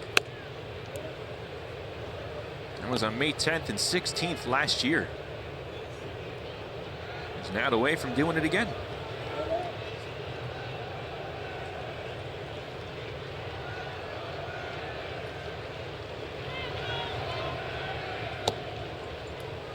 Two and 0 to Raleigh.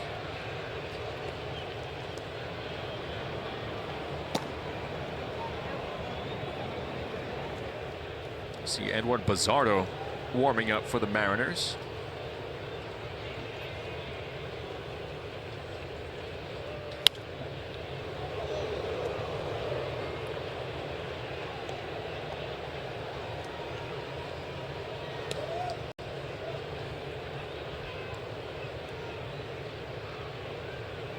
Raleigh 0 for 2 against Schmidt tonight.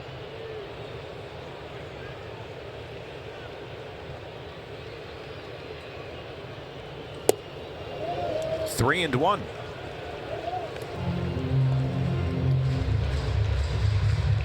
Now this is where you go after him just with a fastball. Good two-seam fastball away. He's going to be aggressive on it. Schmidt to the plate. And he got him to pop it up. Coming in is Grisham. And he puts it away. 3 up, 3 down for Clark Schmidt. And he's tossed 6 innings in back-to-back starts. All right, Nelly, brought to you by Prevagen. It's named that Yankee. Prevagen, made for your brain. Well, you weren't a teammate of this player. No, I played against him, but was not a teammate. Any guess? Well, keep it to yourself, but... Not sure. Okay.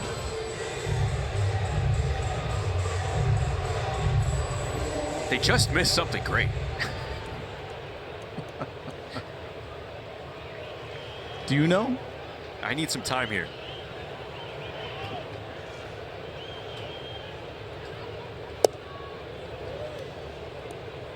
I mean, there's a chance that you were traded for this player. No? Ooh, maybe so. I'm just throwing that out. I don't really know. I mean, if that's the case, I know who it is.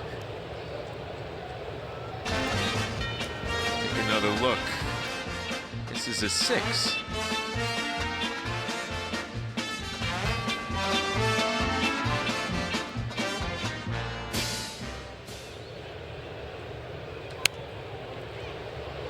If that was the case, then you'd know. If you're throwing that possibility out. I really don't, because if you ask me to give the specific details of that trade, I know the key players in it. I'm not sure off the top of my head the full trade. Goldschmidt with another base hit. 2 for 4 tonight, and he leads off here against Edward Bizzardo with a single. Well, another breaking ball. Look how he just stays back. He sees it. That's off the end of the bat, but still. He sees it so well, just punches it right back up the middle. Nice level swing.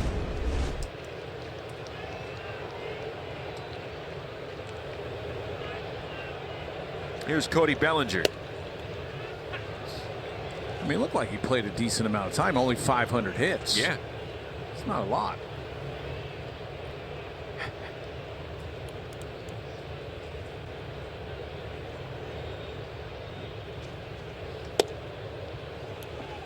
Look, if you get to the big leagues, it's a success. If you stay for more than what?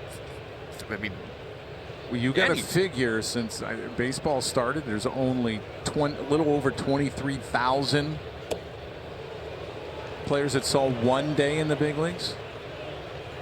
Just one day.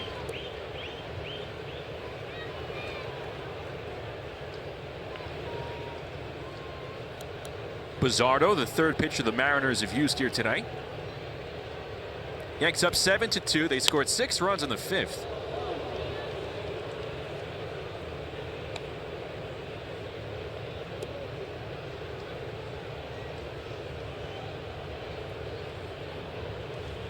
Man, I'm still thinking about name that Yankee. Well, you might be right.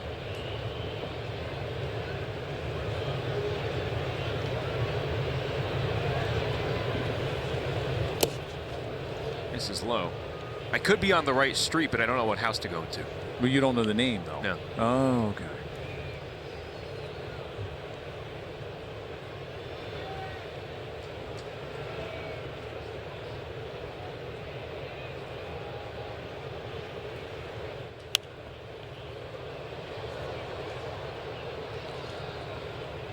I have one name. I have no idea if it's right or not.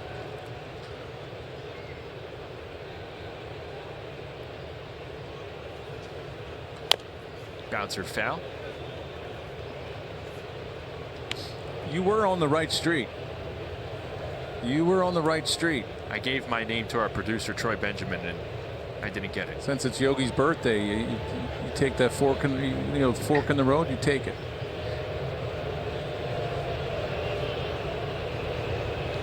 Two and two. Bellinger shoots it down the right field line, but foul.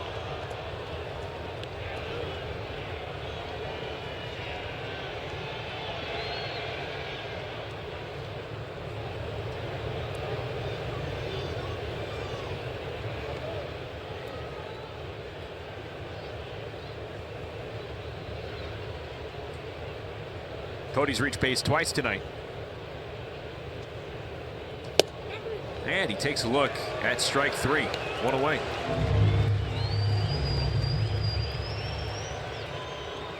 Now Bellinger looking off speed, and he gets a fastball right down the middle of the plate. Could not pull the trigger.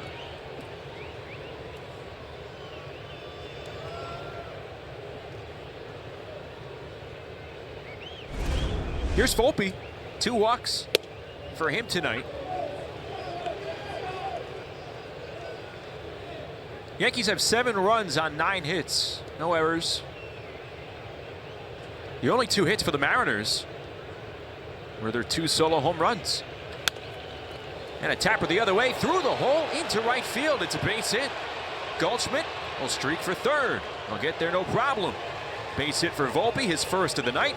The 10th in the game for the Yankees, and they have runners at the corners. Well, watch where this pitch is. He just tomahawks it. This is up around his chin. And he goes the other way. A nice job. Watch where this pitch is. It's up around his chin. He gets on top. Little base hit the other way. Nice job by Goldschmidt going first to third. This might be a situation you might try to attempt to get into scoring position if you're Volpe. Wells at the plate. Big 3-run homer for him in the 5th. Zardo, a lot of sliders. Almost 50% of the time he's throwing that pitch. He might be able to get a good jump over there, especially with Wells, a left-handed hitter. Quickly ahead 0-2.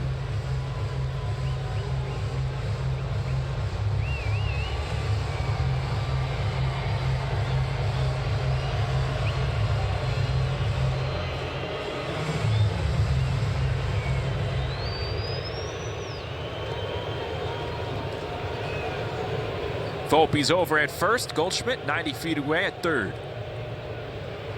Volpe goes, and the pitch is popped up, and it'll reach the seats.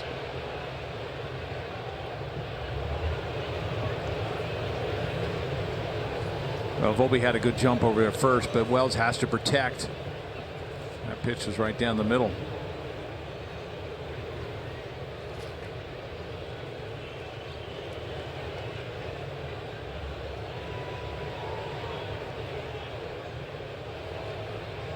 Bizzardo still ahead 0-2. He reaches for it, hits it into left. Now Rosarena will make the catch. Goldschmidt's going to test the arm. He'll get there no problem. Sacrifice fly for Austin Wells as Goldschmidt scores, and the Yankees are ahead 8-2.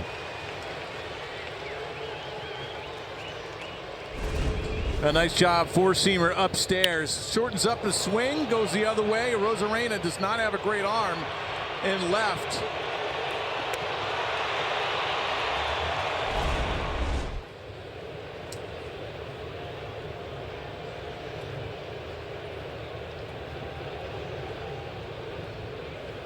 4th RBI of the night for Austin Wells.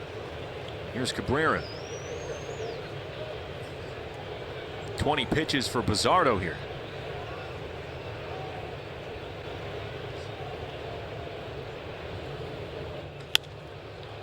And he pops it up. Might be a tough play. Williamson makes the catch. Well, the Yankees get another run on 2 hits. They strand a runner. Time to get up and stretch in Seattle.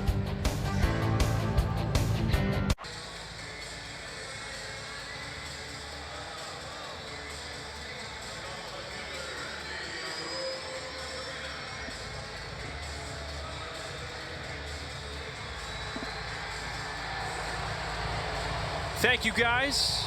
We go to the bottom of the 7th. Sunset over the Sound. The Olympic Pacific Mountains. Northwest. The Olympics. Can't beat that view. Schmidt pitching here in the 7th, facing Randy Arozarena. Yeah, 87 pitches, 90 has been his high this year.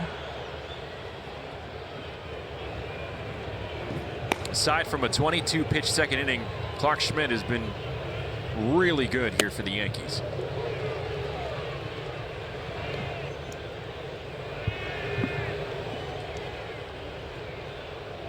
$11 straight retired.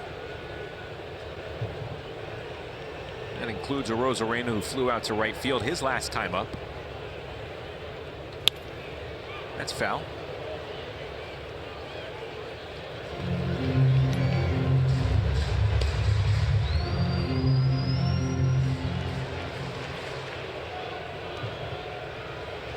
Now, if you take Yarborough's start where he went 5, which is a huge effort getting his first Yankee win, you look at these last 5 games, the Yankee starters have gotten deep in the ball game.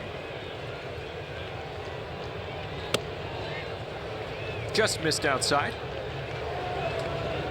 Ryan Yarbrough allowing 2 runs over 5 innings in yesterday's game.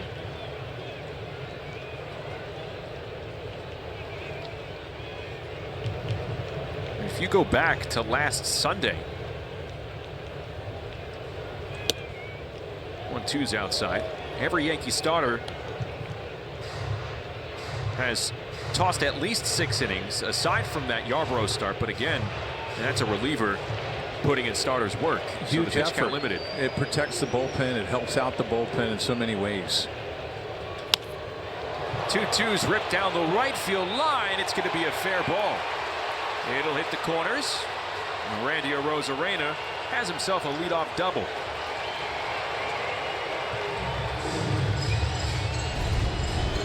Well, 2-seam fastball has a lot of movement. That started about 2-3 inches off the outside part of the plate. Just stays fair, rattles around that right field corner.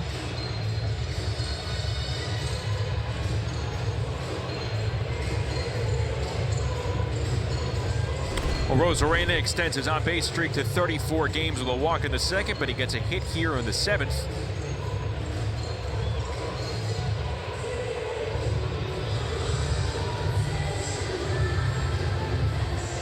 And it looks like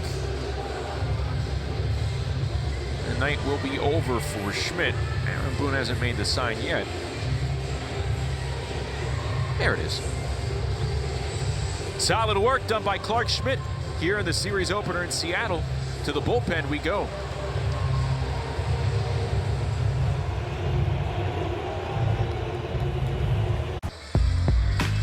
Let's check out the T-Mobile coverage cam here at T-Mobile Park. Dave Sims, Yankees radio voice, back in Seattle. He spent 18 years here with the Mariners in the Pacific Northwest. Was honored right at the end of the 1st inning. A beloved voice here in this region. There you see it. Takes an army to put on a top-notch radio broadcast. Dave and Susan Wallman, you have Emmanuel. Look how serious everybody is over there. Mark Leiter Jr. coming on for his first appearance after Clark Schmidt gave up a double to Randy Arozarena in the 7th. you can be serious because no one can see your stern looks. They're on the radio. Well, look it's at okay. Emmanuel. Yeah. I don't think he cracked a smile. His face might break.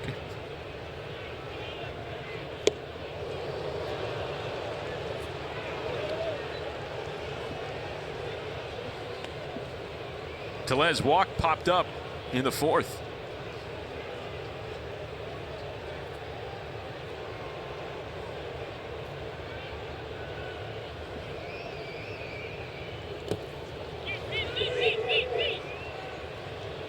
Well, Rosarena wasn't going.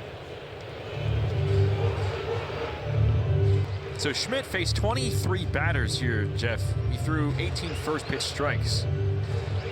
And there was probably a point there around the 2nd or 3rd innings when he was getting into those 2-strike counts, not putting hitters away. You thought, well, this is just going to extend his pitch count, and he's probably in for an early night. And here he pitches into the 7th. A broken bat roller. Cabrera has time. Gets Tellez, so Rosarena goes to 3rd. Well, the 5-run lead definitely helped when the Yankees scored 6 in the top of the 5th. That eases the nerves a little bit out on that mound, allowed Schmidt to get ahead and pound the strike zone a little bit more, and then you score 1 more in that 7th inning. He could take the same mentality when the game is close. You know, the sky's the limit with him. He's got good stuff. I'd still like to see him use the 2-seamer a little bit more, maybe mix in a changeup. He doesn't throw the change, especially to lefties.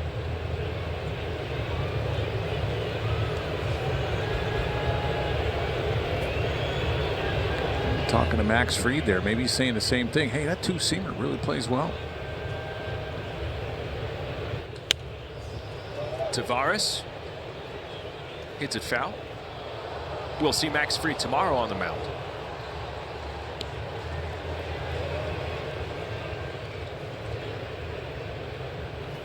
(6-0), 1.05 ERA. I'd be next to him as well, talking to him. Say, hey, give me some pointers.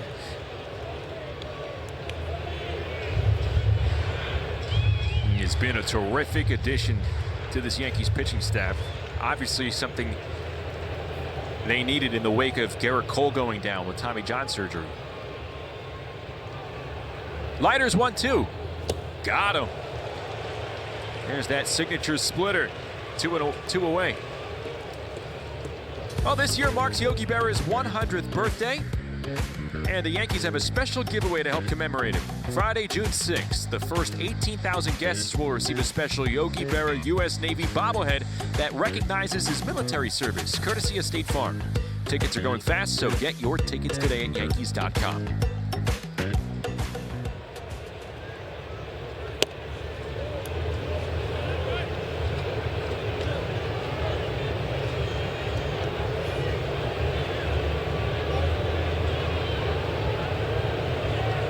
Dylan Moore 0 for 2. Mariners have a runner at 3rd with 2 outs. Yankees have a 8-2 lead.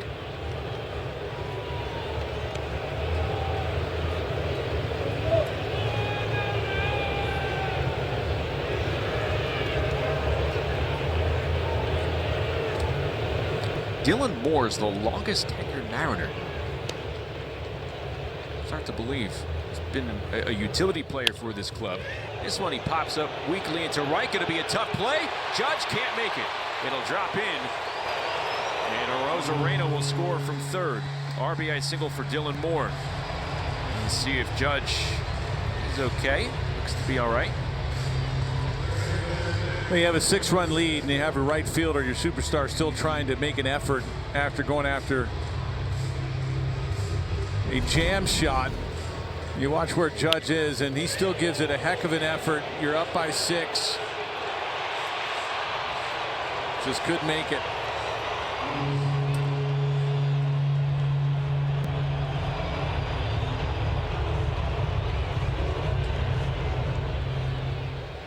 You see that knee jammed into that turf. You replace your divots.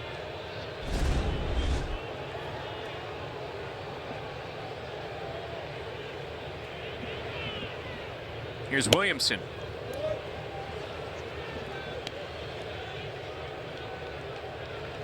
Flew out, struck out.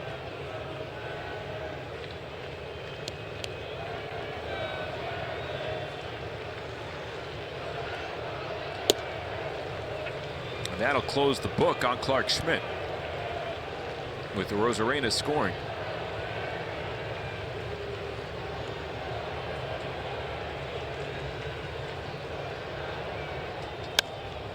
That's a cute foul. 3 runs on 3 hits in 6 innings.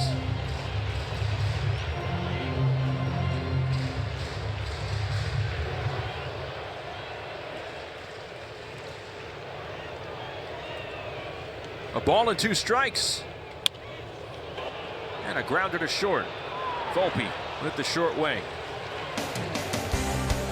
Mariners get a run. They did it on 2 hits. They leave a runner. On to the 8th. 8-3 Yankees. On Wednesday, host Gracie Cashman sits down with Anthony Volpe for an entertaining look at the numbers that have defined his career. Watch the season premiere of The Story of My Number, presented by the New York Lottery, this Wednesday following Yankee coverage on Yes and the Gotham Sports app. Oswald Peraza starts the 8th inning for the Yankees. They're ahead 8-3. Going for their 5th win in the last 6 games. Edward Bizarro back on the mound.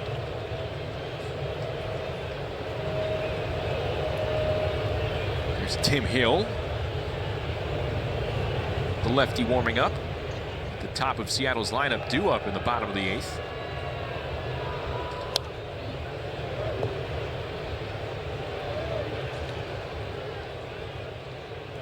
Peraza's 0 for 3.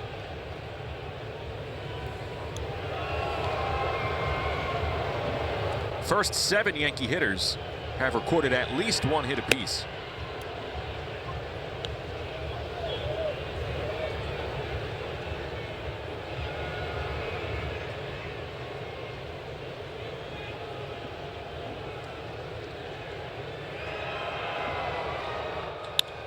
Sent in the air down the left field line. Peraza joins the party. That's headed to the wall. Oswald Peraza strolls into second base with a leadoff double. Let's take a look at Aaron Judge once again, where he dove for this ball. Yeah, there you see the turf pop up. He hits that maybe left knee, right knee, stretching it out a little bit. Heck of an effort. A jam shot off the bat of Dylan Moore. Got to appreciate that when you're up by 6 runs. Well, he's on deck.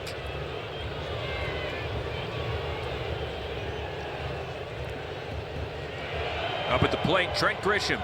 2 home runs for him tonight.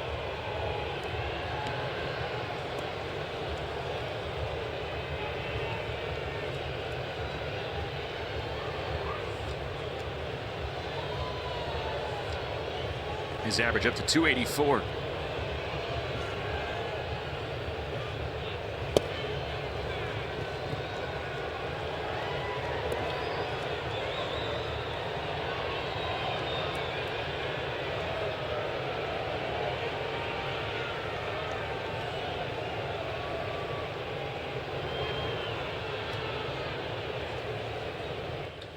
Roped right to first. Tellez makes the catch. And Peraza back at second. Another hard contact off the bat of Trent Grisham, but it's an out. So here's Judge. Another multi-hit game for him. Average up 414.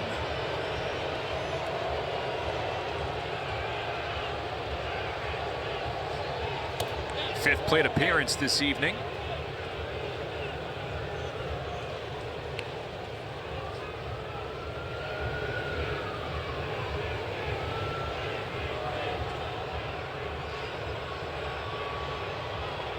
You can see the work put in on defense.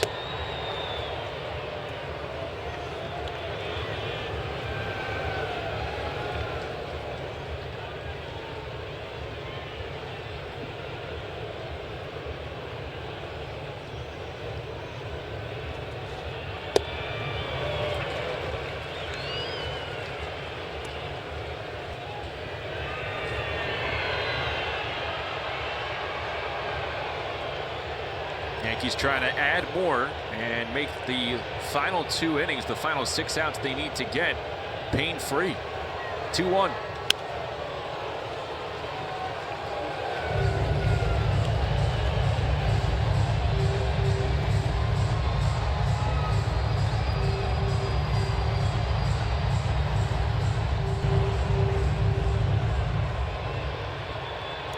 Pretty good crowd on hand for the series opener on a Monday here. Still a little less than 30,000 were expected. 3-2. Well, they get a big following. A lot of Yankee fans roaming the streets of Seattle today. I walked a little bit. Saw a bunch of Yankee shirts and uniform tops. The Blue Jays were in town. They always get a good following with Blue Jay fans coming down from Canada. Judge works his second walk, 4th time he's reached base tonight. The upcoming schedule brought to you by your local Tri-State Buick dealers. We'll have 2 more here at T-Mobile Park to conclude the West Coast trip. Then it's the Subway Series beginning on Friday, another off day on Monday. This time coming up, or I should say tomorrow, a week from tomorrow, it'll be a 3-game set with the Rangers. That'll be fun. Brett Boone, new hitting coach for the Rangers, and Aaron going head-to-head.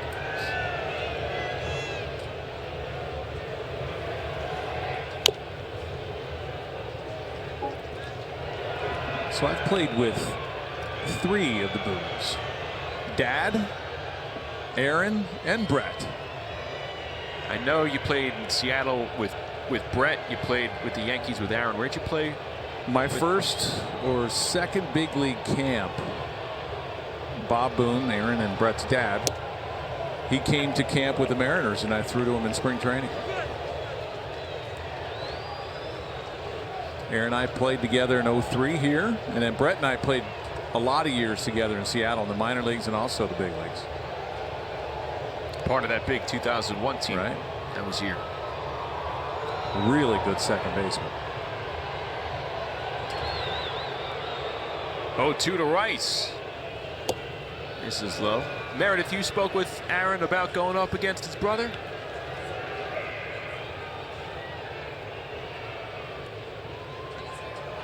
He is very much looking forward to it. He said he circled it and didn't even know that that was going to be a date in his calendar that he was going to circle. But he was asked if he was surprised that Brett Boone got hired, and he said he didn't even know he was necessarily up for the job. The whole thing happened within a span of about 10 hours after a chance meeting, and he called everyone in his family and let them know that he was taking the job. And Aaron was a little shocked because he didn't know that he was potentially considering it. But aside from that, Aaron Boone was asked if he asked for any advice, any tidbits. He said, well, yeah, he called me today and asked for a favor in Seattle for some friends. But aside from that, I'm sure there will be some phone calls back and forth. I said the same thing. I went up to Aaron.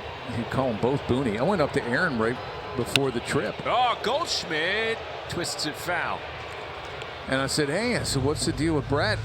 I mean, I never knew he wanted to be a coach because he had that podcast. He was doing a bunch of other different things, and he goes, heck, I didn't know either. You know, Bruce Bochy just out of the blue called him and said, hey, you want to be my hitting coach? And sure enough, he went.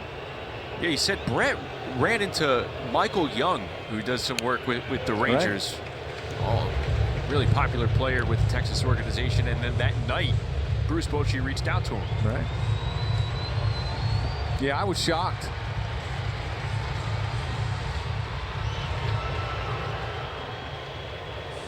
Judge is at first, Peraza is at second.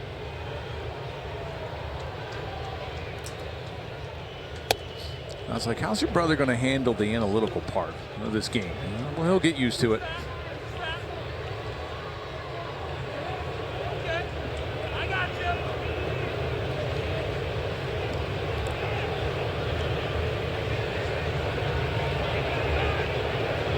Peraza goes back. The big question, though, is what happens to the podcast? Brett had great guests on his show. He did. And that's going to be put on the shelf for a little bit.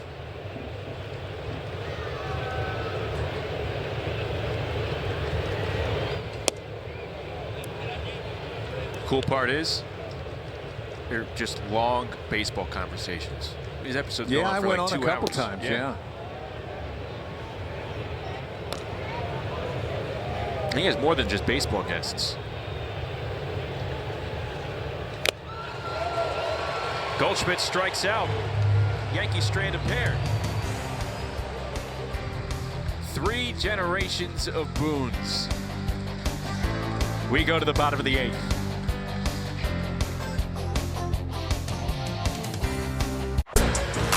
Let's take a look at the bullpen budget. It is brought to you by Citizens. Make sense of your money with Citizens. And you see the work that was put in by De Los Santos and Matzik yesterday in Sacramento, but overall pretty well rested. Tim Hill last pitched on Saturday. Big thing I take away from that, Nelly, Luke Weaver, Devin Williams, you haven't seen them since Wednesday. Right, 4 days off.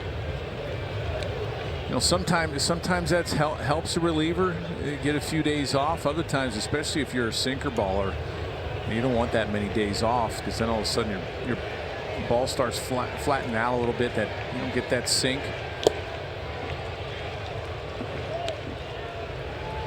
Get too strong out there. Crawford hitless in 3 at-bats tonight. Mariners had a 2-1 lead thanks to solo shots by J-Rod and Jorge Polanco, who will not be hitting here. This is Polanco's spot. It'll be Mitch Garver pinch hitting. Yankees got on the board thanks to Trent Grisham's solo home run in the 3rd. Then he hit another in the 5th, and that just began an onslaught against Mariners starter Emerson Hancock. Yankees scored 6 runs on 6 hits in the 5th inning. Well, Polanco's a switch hitter, but he doesn't, or hasn't hit from the right side this year. He's been rehabbing some knee injuries that just kept him hitting on the left side. One of the reasons why Garver's pinch hitting. Garver, the Mariners' backup catcher, 34 years of age.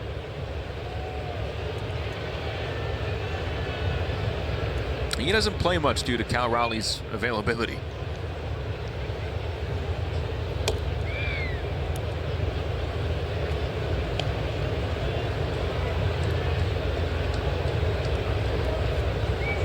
It's in the last year of a 2-year deal he signed with Seattle, worth $24 million. Paying him a lot of money as a spare player.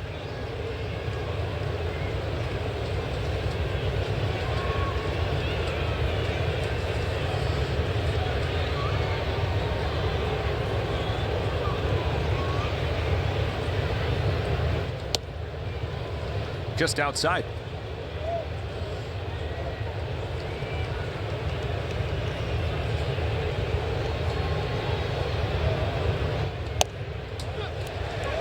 Hill loses Mitch Garver.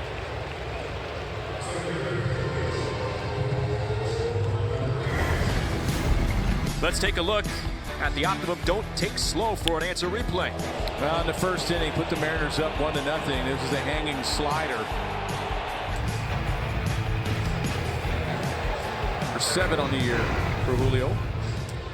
The 4th in 14 games.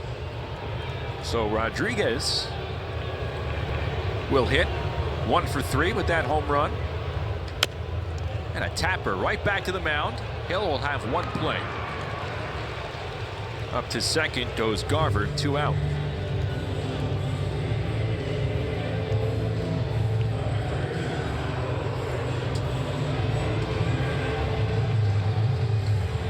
We'll see Cal Raleigh hit from the right side now. And an interesting thing about Raleigh here, when he's batting left-handed, he uses the torpedo bat, but when he's hitting righty, it's the conventional bat that we've known for about, over a century. Yeah, I don't know. It almost looks like he has a torpedo bat right now. Yeah, you're right.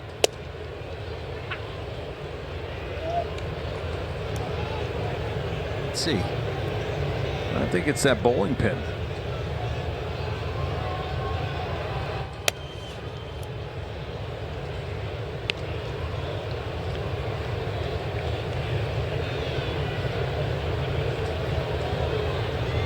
Yeah, at one point he did vary his bats though, based on which side he was swinging from. Well, when you watch him swing from the right side, it looks like he opens up a little bit more. And then you're talking the sweet spot should be probably a little bit further. See how he opens up that front foot, so that means the sweet spot should be further down the end of the bat, like a normal baseball bat. From the left side, he probably dives in a little bit more. That's where his power is. So, you know, you put the sweet spot a little bit further or closer to the label. Raleigh gets a charge into this one, sending back Grisham. He looks up. It is gone. Cal Raleigh with a 2-run homer, number 13 for him. And the Mariners creep a little bit closer here. It is now an 8-5 ball game.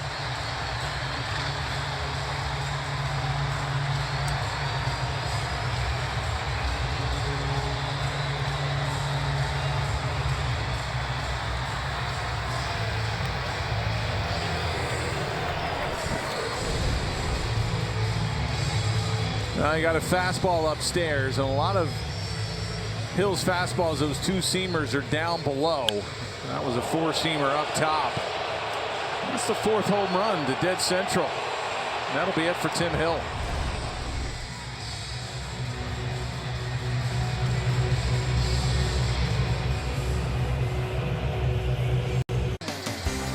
Yankees baseball on Yes is brought to you in part by Montefiore Einstein, the official hospital of the New York Yankees. By Nissan. At Nissan, we make cars that thrill.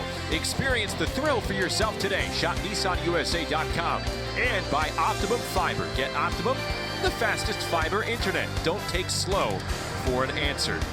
Well, it's now a 3-run game here on the bottom of the 8th, and with 2 outs, Aaron Boone is going to Devin Williams, and we last saw him roaring off the mound at Yankee Stadium on Wednesday in a big spot against the Padres. That was a big spot. He got himself in his own jam and got out of it. A big strikeout to Bogarts.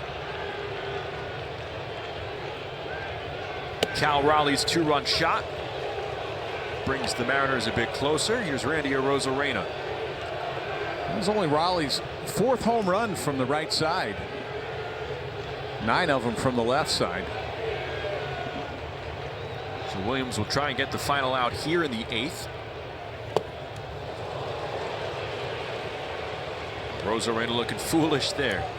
Yeah, that good Bugs Bunny changeup. You can see how he turns that over, and it just comes right off the fingertips.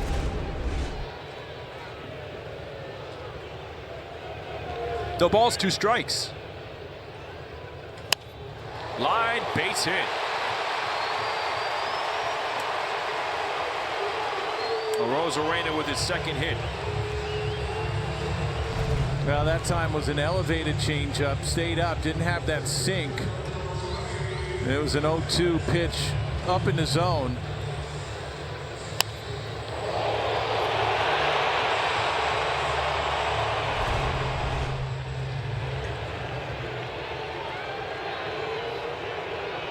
Arozarena on at first. Here's Rowdy Tellez. 0 for 2 and a walk tonight. And he pops him up. Grisham puts it away. Williams gets the out. He strands a runner, but the Mariners creep closer. Now an 8-5 ball game. Let's name that Yankee. You were right down the avenue, the right street. You just hit the wrong house. Russ Davis, I would say. Oh. Now do you remember? Yes. Once you said, myself. hey, you might have been traded. Yeah. Yep, you're absolutely right. I gave you the alley-oop. Yes, you did. And I finished it off. That's right. Look at Russ. I thought he had a lot more than 500 hits, though. Here's the old Kingdom.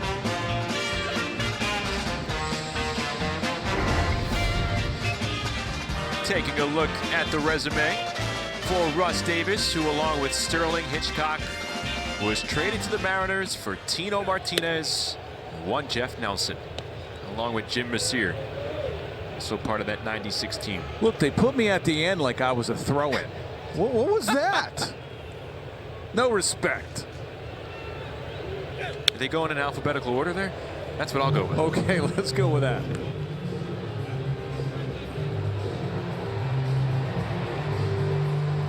There's Troy Taylor. 3-run ball game in the top of the 9th.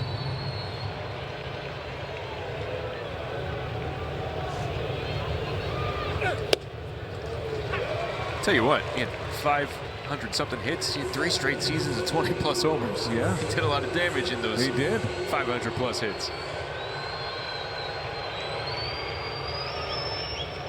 1-2 to Bellinger.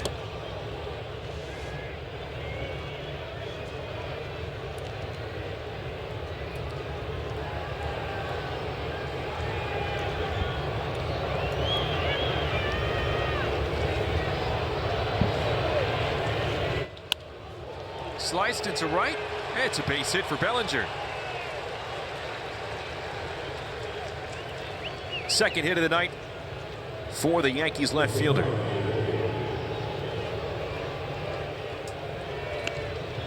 Here's Anthony Volpe.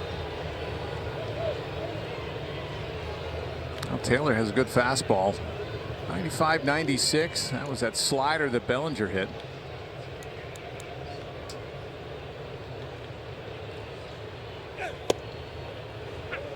All right, so you have a 3-run lead here. If you can get more, that's obviously terrific, but you have Luke Weaver warming up in the bullpen, and you're not going to get fancy here. He faces the bottom third in the bottom of the ninth, right?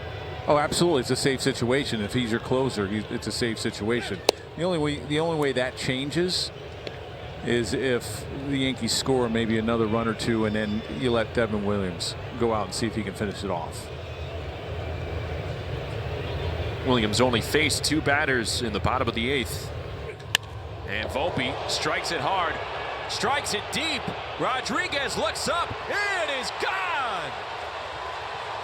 Anthony Volpe with a crusher here in the 9th. He extends the Yankee lead. Now you might see Weaver sit down. 10-5 Yankees. The offense continuing to put up fat and crooked numbers here on this West Coast trip. Now the Yankees hit 8 home runs in Sacramento. How about another 4 here in the first game in Seattle?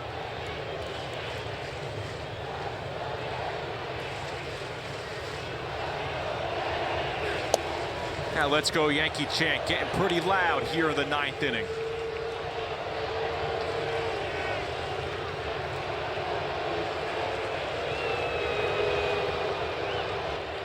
Wells strikes it high, strikes it deep. At the wall, Tavares makes the catch. Now let's get back to Volpe in that swing. That's just a fastball right down the middle of the plate. 96 miles an hour. Number 6 on the year, goes 411 feet. 4th home run of the night for the Yankees. And 10 or more runs in 4 of their last 6.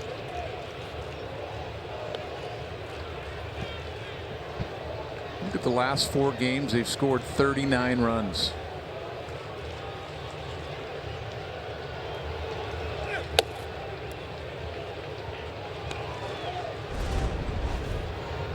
Another look. That's about the 6th home run that's gone out to either center field or a little bit left of it.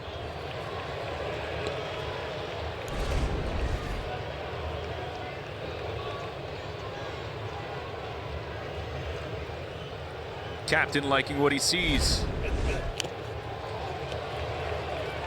Cabrera stays alive.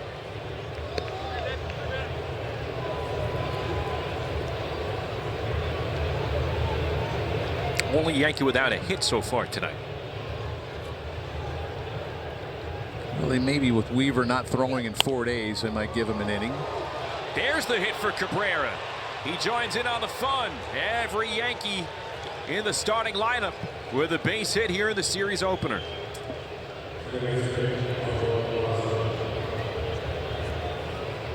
Because when Williams came in, he was only getting a third of an out, so it wasn't a safe situation.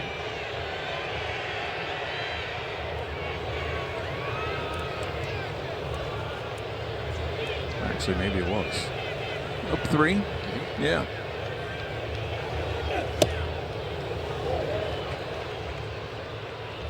Weaver's still standing on the mound in the bullpen.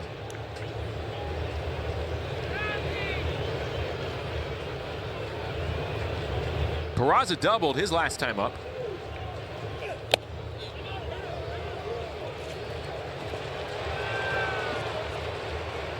And that hit Peraza.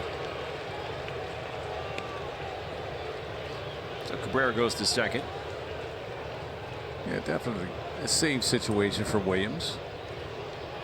Sometimes you'll let him go out there and get that 4-out save.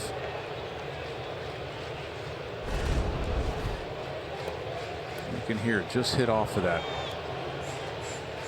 elbow guard.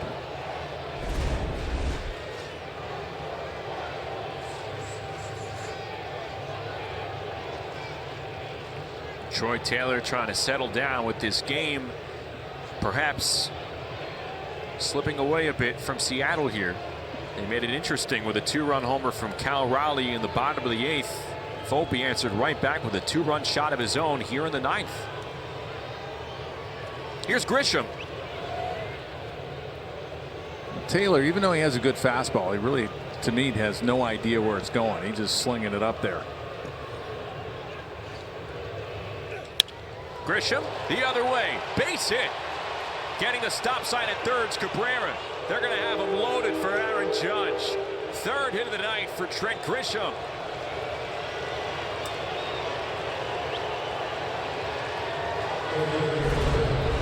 Well, everything up in the zone. It's hard, but the Yankees will take advantage of it. It was off the end of the bat, but nice at bat right there by Grisham going the other way.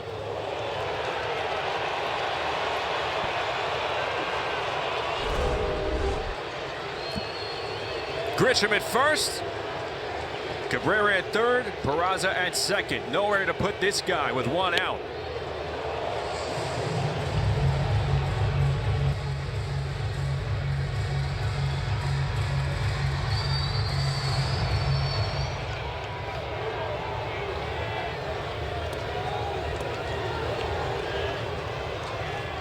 Judge with a single, a double, and a pair of walks here tonight.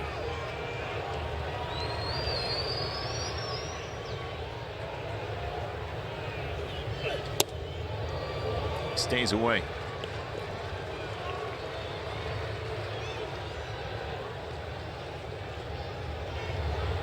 Cabrera singled. Peraza was hit by a pitch. Grisham singled the other way for his 3rd hit. Judge smacks it into right, and it hangs up for Tavares. Is it going to be deep enough for Cabrera? Let's see. He takes off, and the throw won't be in time. Cabrera able to run past and slip his hand past Raleigh, but he might be in some pain here. He scores to make it 11-5. And a scary scene here. Tim Lentich immediately asks for the Mariners training staff as well.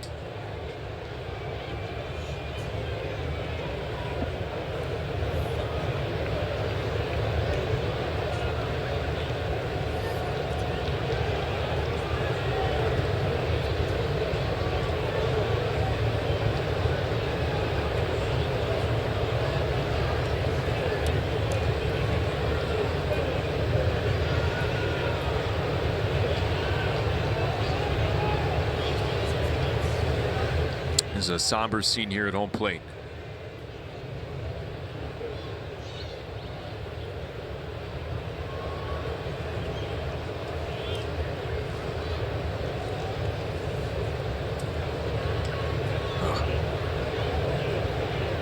They're getting the card out from right center field.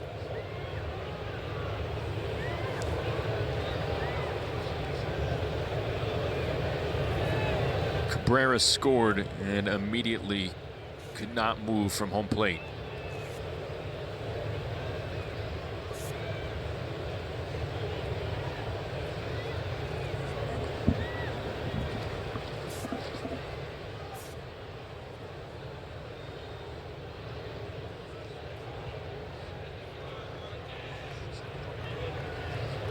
Both dugouts very concerned. As Cabrera seemingly injured his left leg here.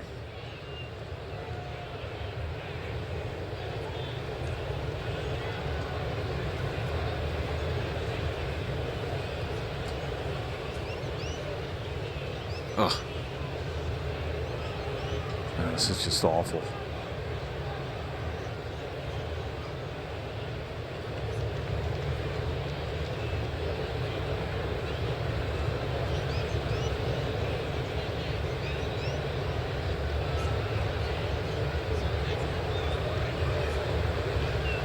Oswaldo immediately knew it.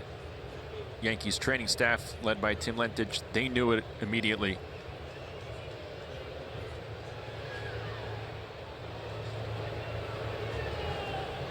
And they're going to have an ambulance now come in. The cart went back inside, and the ambulance comes out to the warning track.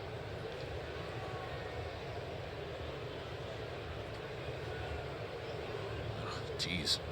This is such a close-knit group. They're pulling for their teammate. Nah, this is just awful.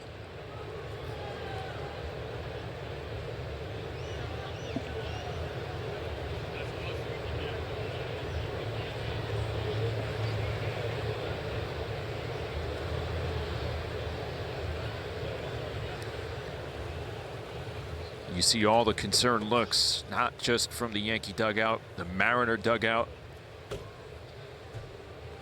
Most of the fans here standing.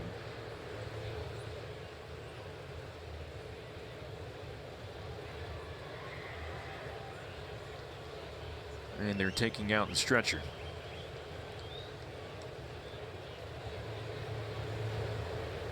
Cabrera hasn't moved an inch. They're not turning him over or anything.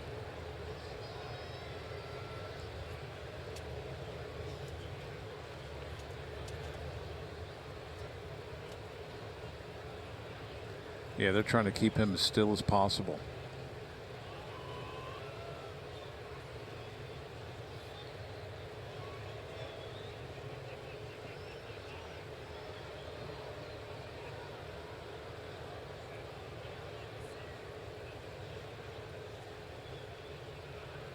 And when you spend as much time as these players and staff they do with one another,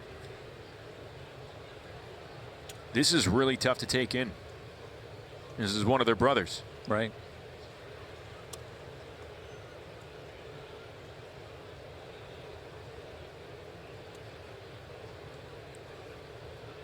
And right there at home plate, Judge closely looking in. Right next to him, Aaron Boone. And then the Mariner and Yankee training staffs.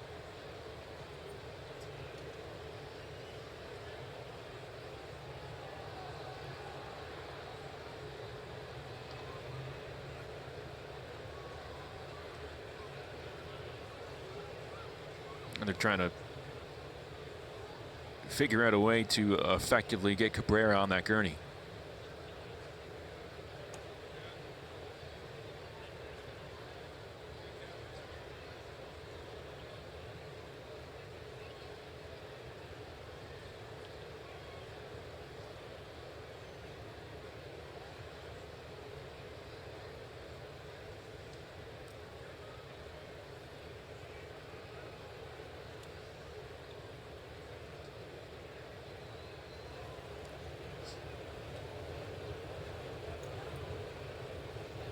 More Yankees are joining the home plate area.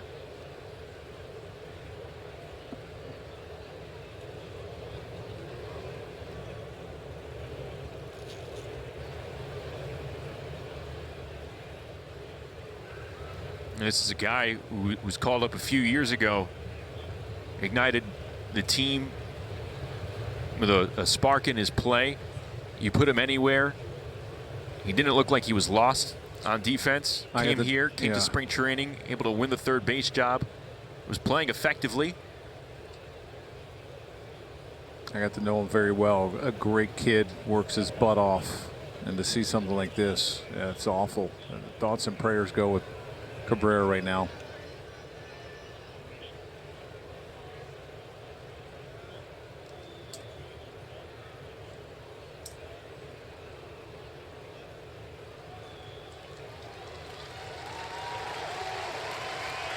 Such a tough scene for a young player who, look, he does nothing but smile. He's always happy, always in a great mood, always spreads that cheer.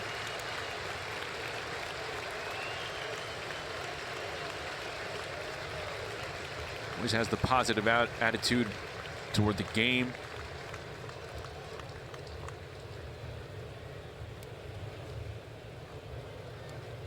And not just the game, on life.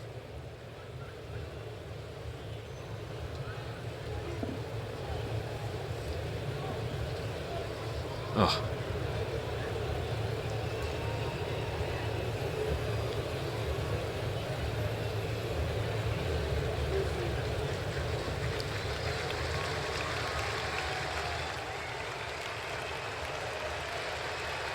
It's a left leg injury, and look, we're not showing the replay because it's too gruesome, and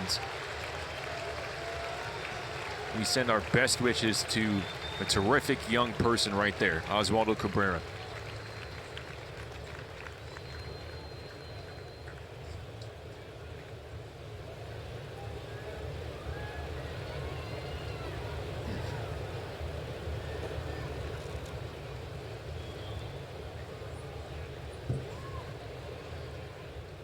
Heavy scene at T-Mobile Park.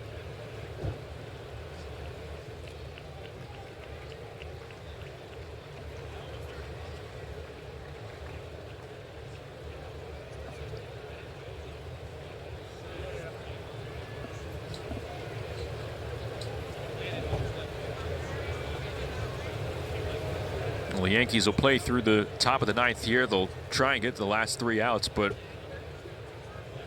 can't blame them if their minds are elsewhere. No, this takes a back seat now in this game, as well as the Yankees have played. One of their brothers just got injured. Is being taken off the field.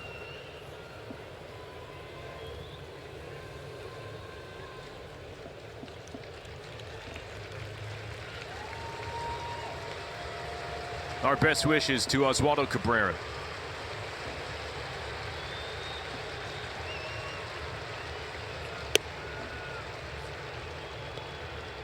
He does score. At the end of all that, he was able to tag from third, score the 11th run for his team.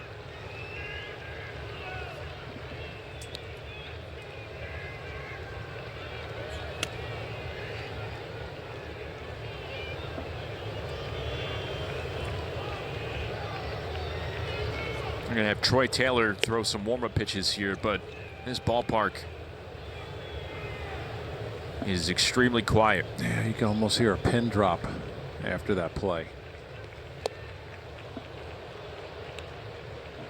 They just showed a replay on the big board, and there was a collective gasp from the crowd.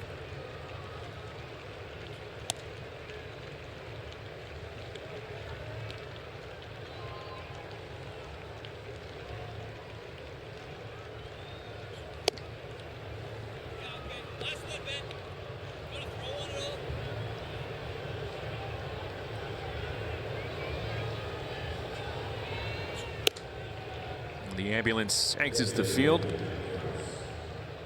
and we're going to go on with this game, but our hearts, our thoughts, our prayers, our best wishes to Oswaldo Cabrera.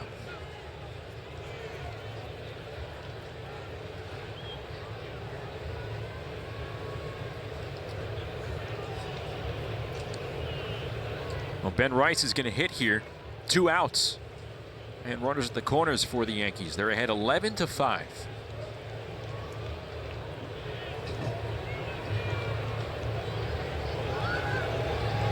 Trying to tack on some more runs.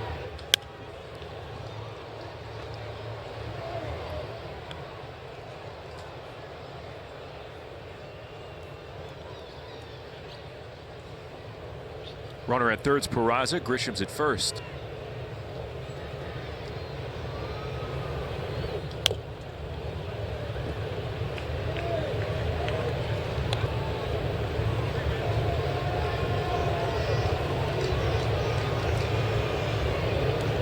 You're not going to find a more engaging personality in the clubhouse. And this isn't hyperbole because of what just happened, right? I mean, Oswaldo's the real deal. He is, and like I mentioned, I've gotten to know him quite well over the last couple of years. He's such a wonderful kid, and like you mentioned, a smile on his face all the time. Always happy. Chopper. Good play by Tellez. Sides retired. Yankees do get 3 runs. They do lose Oswaldo Cabrera, and we'll go to the bottom of the 9th.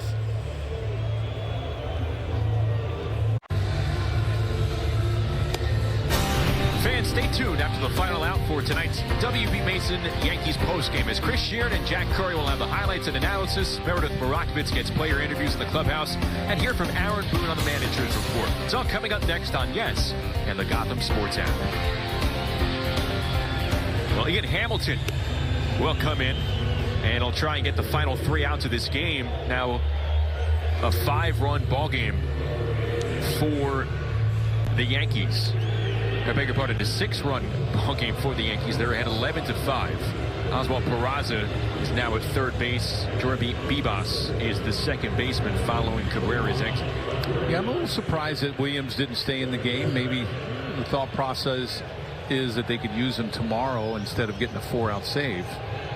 They had Weaver going, obviously, and then Anthony Volpe hit a 2-run homer. Judge hit a sac fly.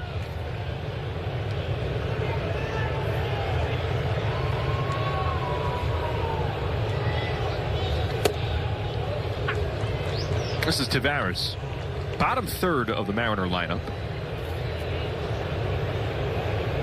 And Hamilton had a tough time in Saturday's loss in Sacramento. Gave up 3 runs, walked a pair in 2/3 of an inning. This will be a good outing for him, a little soft landing to get his confidence back.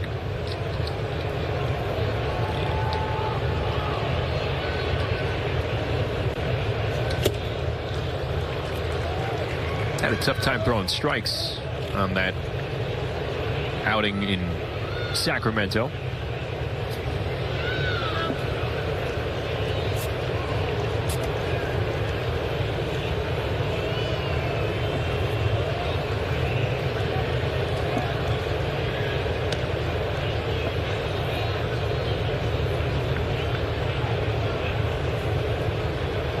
Two. Center field. Grisham moving back will make the catch on the run. So 1 away, and the Mariners will send Miles Mastrobuoni to the plate, pinch hitter. This copyrighted telecast is presented by authority of the New York Yankees and may not be reproduced or retransmitted in any form, and the accounts and descriptions of this game may not be disseminated without the express written consent of the New York Yankees.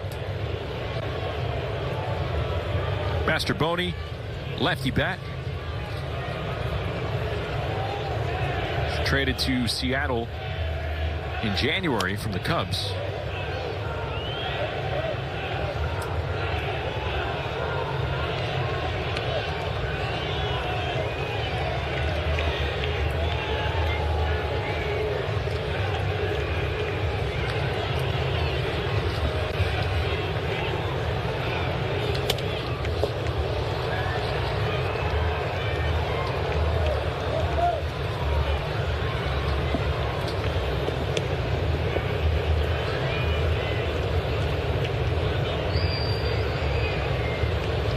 Hamilton ahead 0-2.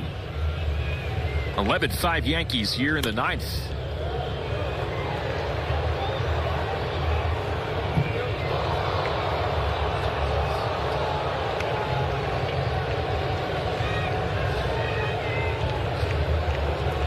See, these infielders just trying to collect 2 more outs after what transpired. Yeah, it's really, I can't imagine going out there and playing after the guy everybody loves gets carted off in an ambulance.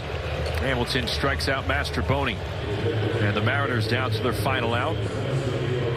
Another pinch hitter coming up for Seattle, and Leo Rivas, switch hitter.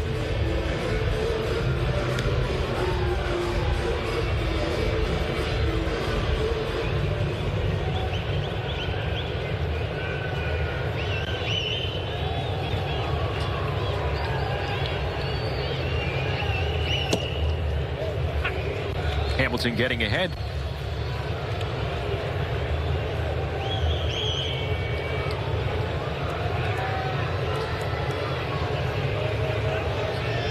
Rivas hitting for Ben Williamson in the 9th spot.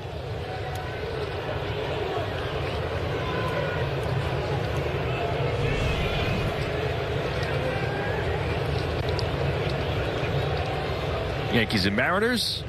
Middle game of the 3-game series coming up tomorrow. Coverage begins at 8:30.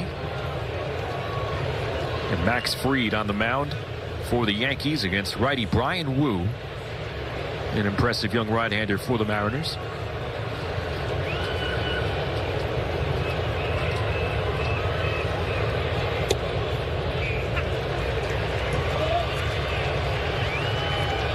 Two balls, two strikes. Seattle down to its final strike. Another night where the Yankee offense explodes for double-digit run totals. 11 runs on 15 hits. They get more effective pitching, a quality start from Clark Schmidt. 2-2.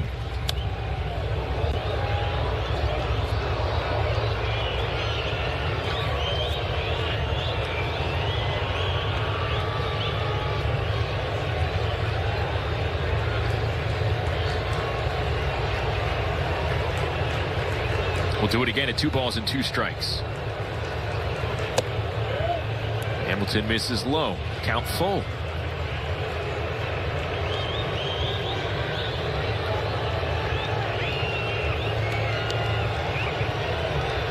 With a win here, the Yankees would move up to 7 games above 500. 3-2.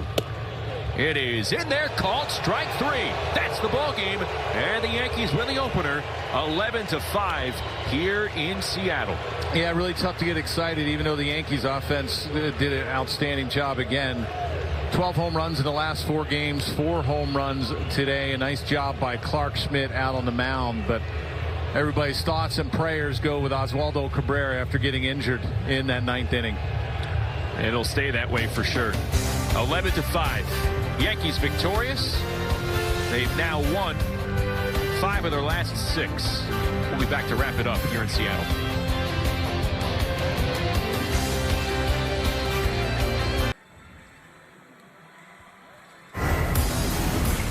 Nelly, let's take a look at the Cadillac drives of the game. Well, Trent Grisham in the 3rd inning, number 11. Dead central, well, just off of Julio Rodriguez's glove. This one in the 5th. Well, this one's not going to get off the glove. This is too deep. Number 12 on the year. 3 for 6. 2 big home runs for Trent Grisham tonight. 11 runs on 15 hits for the Yankees here. Those 2 homers for Grisham. And the Yankees now a season-high 7 games over 500 with this victory. Coming up on the YES Network, stay tuned for the W.B. Mason postgame show with Chris Sheard and Jack Curry. Special thanks to producer Troy Benjamin, director Dan Barr, Mike Webb, and our executive producer is Jared Ames-Boschman. Join us again tomorrow as the Yankees take on the Mariners from T-Mobile Park in Seattle, Washington. Coverage begins at 8:30 on YES. First pitch comes up shortly after 9:30. Once again, the final score, the Yankees 11, the Mariners 5. For Jeff Nelson and Meredith Morakovitz, I'm Justin Shackle. Now, let's go to Chris Sheard and Jack Curry, who are standing by with the postgame show. Shaq, thank you very much. Welcome to the W.B. Mason postgame show alongside Jack Curry. I am Chris Sheeran. So 11 runs, 15 hits, 4 home runs for the Yankees tonight. The offense exploded once again, as they've done the entire time on the West Coast.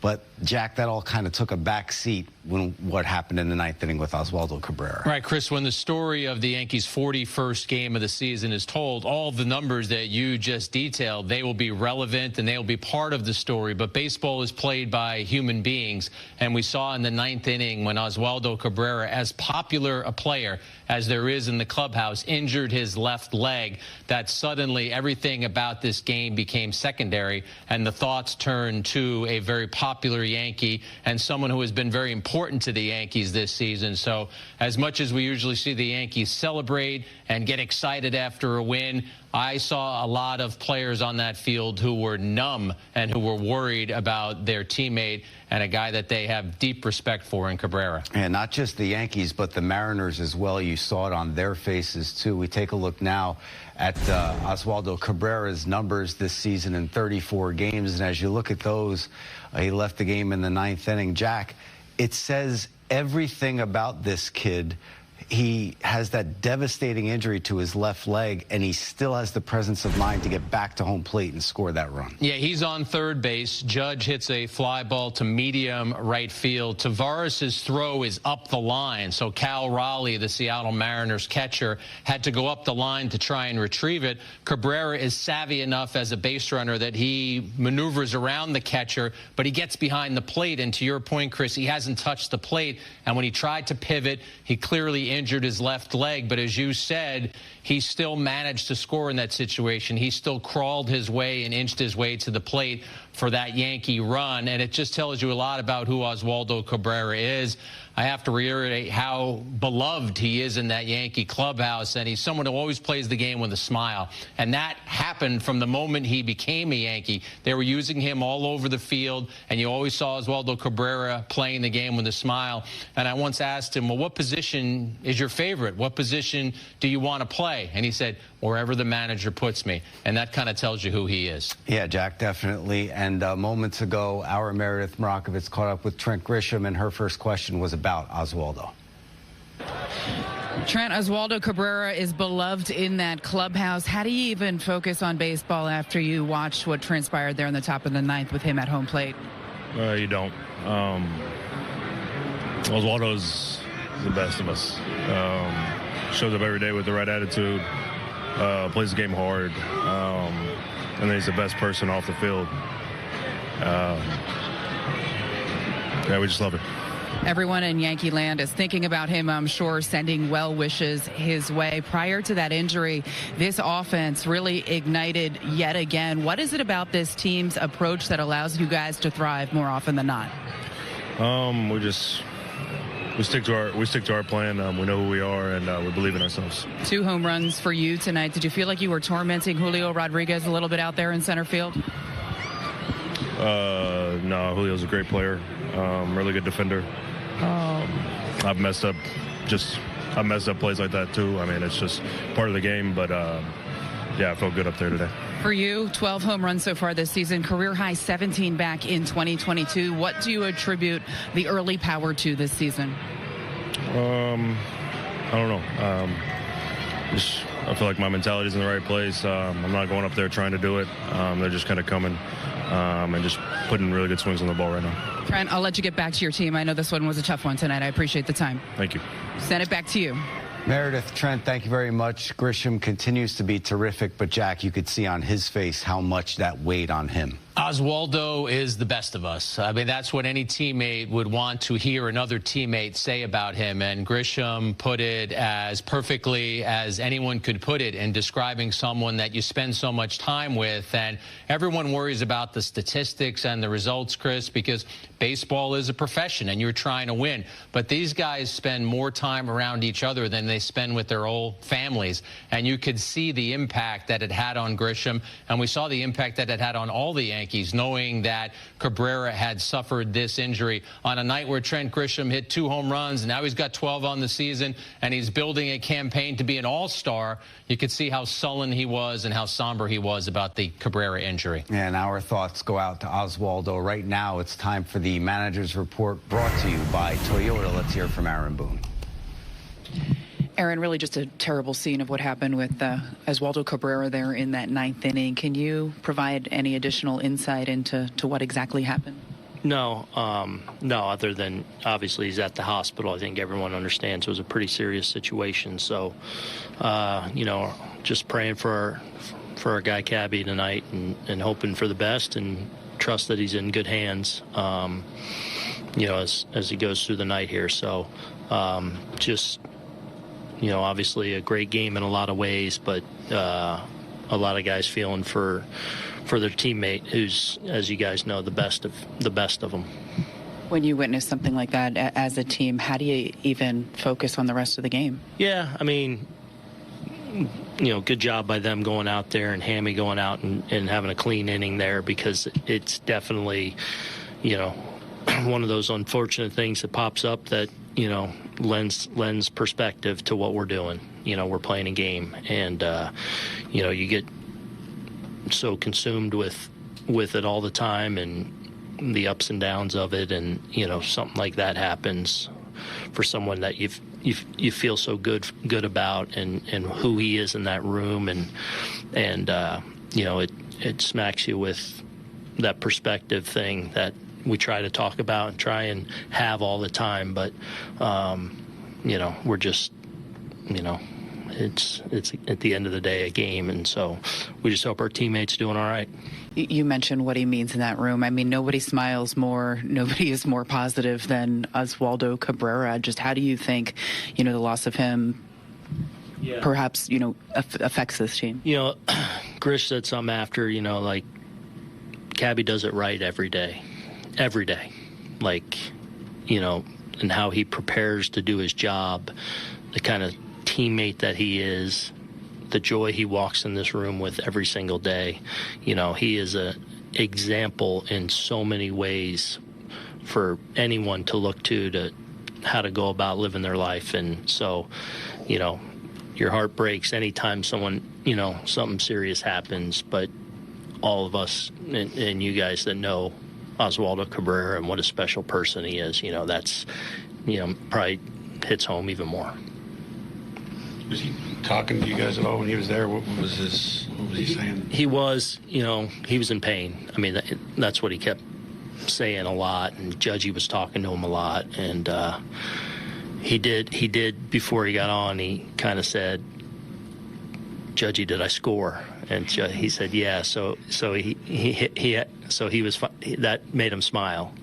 But he was in some pain, obviously. Tim raced out pretty quick. Did you know right from the start it was pretty serious? I did, based on how people were reacting to it. I'm not good with that stuff, so I try not to look and just try and, as much as I could, be there in support. So, but obviously Timmy was on it right away. Did the ankle or the leg or what? Ankle. Yeah. Or did Tim go with him to the hospital? Tim went with him, yeah.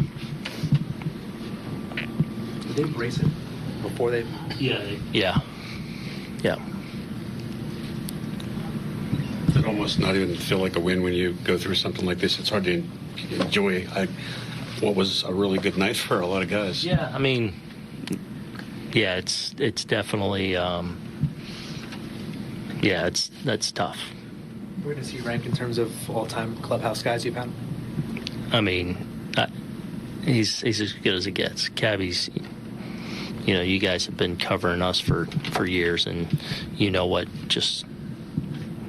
he's the best of people you're going to come across. Aaron Boone, very poignant there about Oswaldo Cabrera. He said example in so many ways for someone to live their life. So it's not just baseball, it's beyond baseball, the joy he brings into that clubhouse. Right, I think if you walked around that clubhouse and asked people about Oswaldo Cabrera, we would get the same answers that we've heard Meredith get from Trent Grisham, that we've now received from Aaron Boone. It's just the way that Cabrera plays.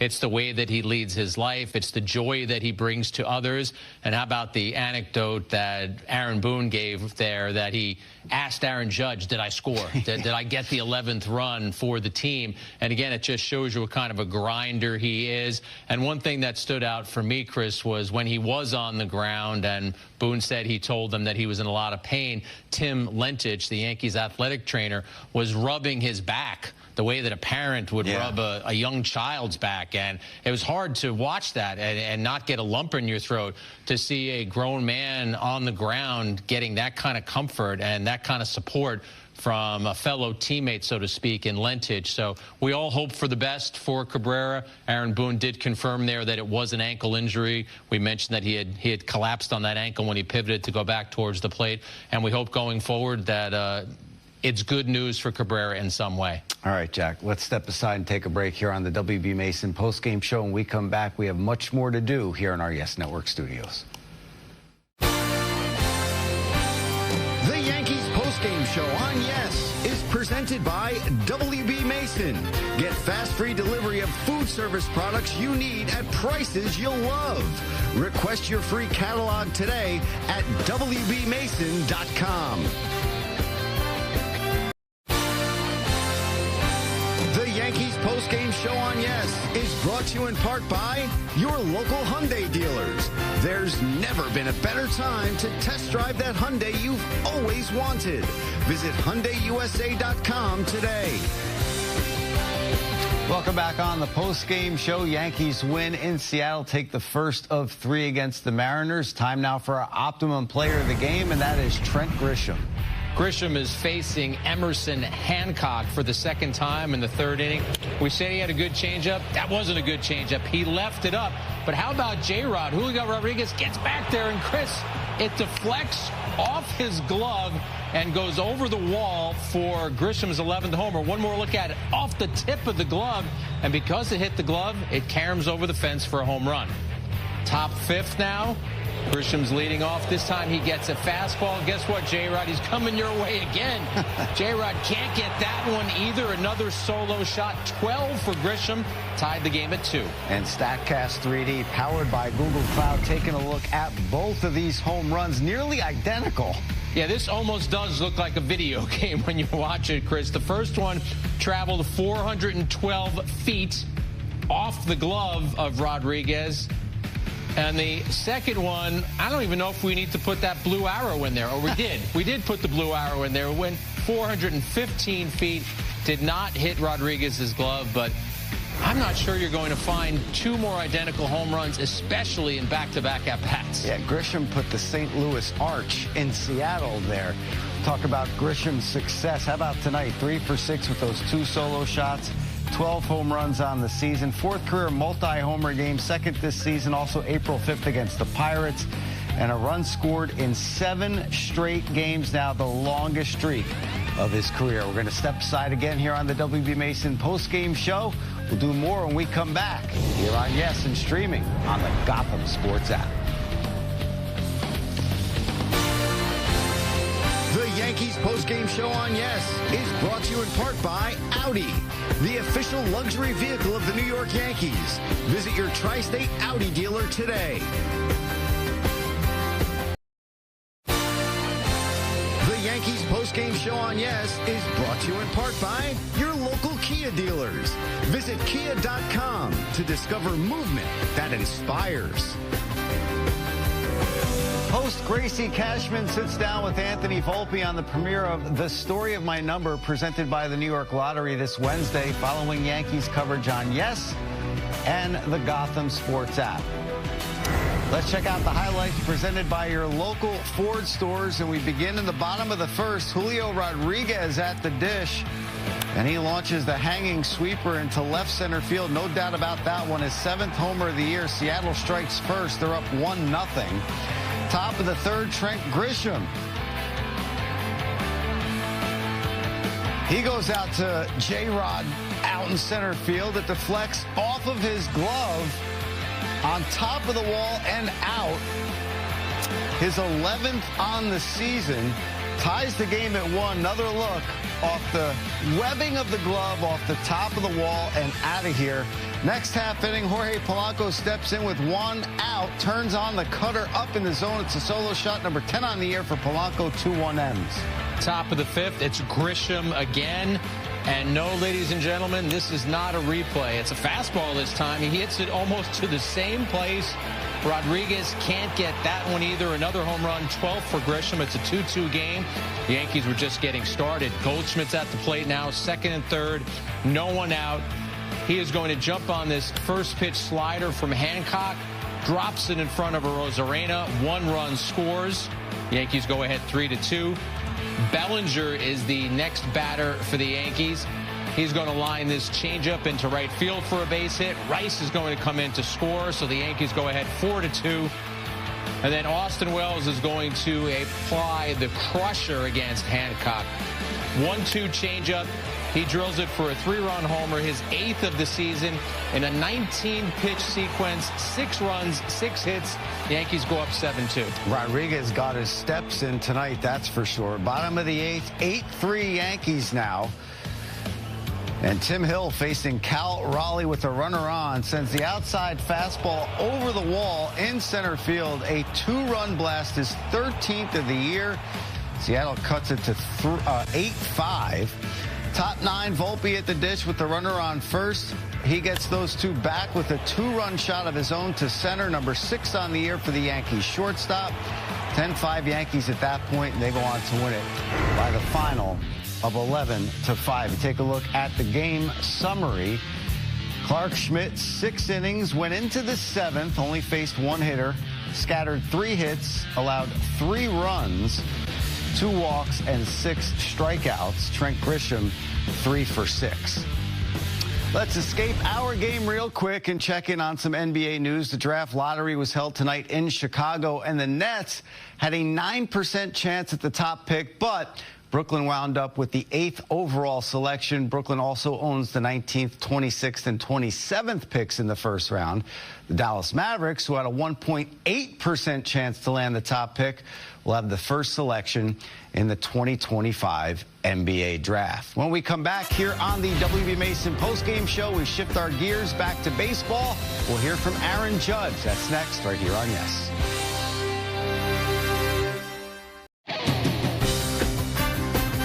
The Yankees postgame show on Yes is brought to you in part by your local Tri-State Genesis retailers. Learn more at genesis.com. Welcome back to the WB Mason postgame show. The Yankees win 11-5 for the 9th time this season. The Bombers score in double digits. That leads Major League Baseball. But some of the joy was taken out of tonight's win with the injury to Oswaldo Cabrera. We saw it on the field in the top of the 9th when he scored that run and got injured, and it continued the thinking of him in the clubhouse in our Genesis Sounds of the Game with the captain, Aaron Judge. Aaron, it was more beloved than Oswaldo Cabrera. Just how would you describe what this team is feeling right now after witnessing that in the 9th inning?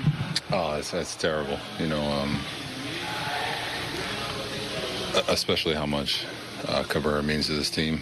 You know, for him to get hurt on a play like that, where it speaks volumes of what type of guy he is. You know, it's a game where he got a little bit of a lead, and he's still, fighting until the very last out. So it's not everybody in here feels terrible just because we know how much he works, how hard he works, how much he loves and cares for everybody in this room. And the way he would treat every game, every day he got to be up here, it's such a blessing. So it's never really seen that happen to anybody, but especially a guy like that who means so much to us. It's tough. Almost in true fashion, Aaron Boone said that he asked you, did he score the run after kind of everything transpired, and you told him he did, and that kind of brought a little smile to his face? Yeah, he really wasn't saying much down there, and then kind of right before he got carted off, he just called me over and just said, hey, did I score? So it kind of shows you what type of guy he is. Something like that happens, and kind of the only thing on his mind through all of it, all the pain, everything, is just, did I score? So, yeah. Is it even tough to just even think of the win when a teammate goes down like that? Yeah, this is bigger than a win. It's like I said, what Cabrera's meant to this team, what he means to me. A guy that shows up early, does his work. He cares for everybody in this room. He cares. He loves being a Yankee. He wears this jersey with pride. This is a tough one, especially a guy that's grinded his whole life and finally got an opportunity to be our everyday guy and has been excelling at it. And to see something like this, it's tough. Aaron, you played with quite a few guys in your time here. What makes his personality unique among the guys that you played with? Just infectious smile. He's a competitor. He's a guy that, if I strike out, if I pop up, if he's running out there to give me my glove out on the field, he's like, hey, you got 3 more at bats, let's go. So he's a guy that's a leader among all of us, and he's one of my favorite teammates.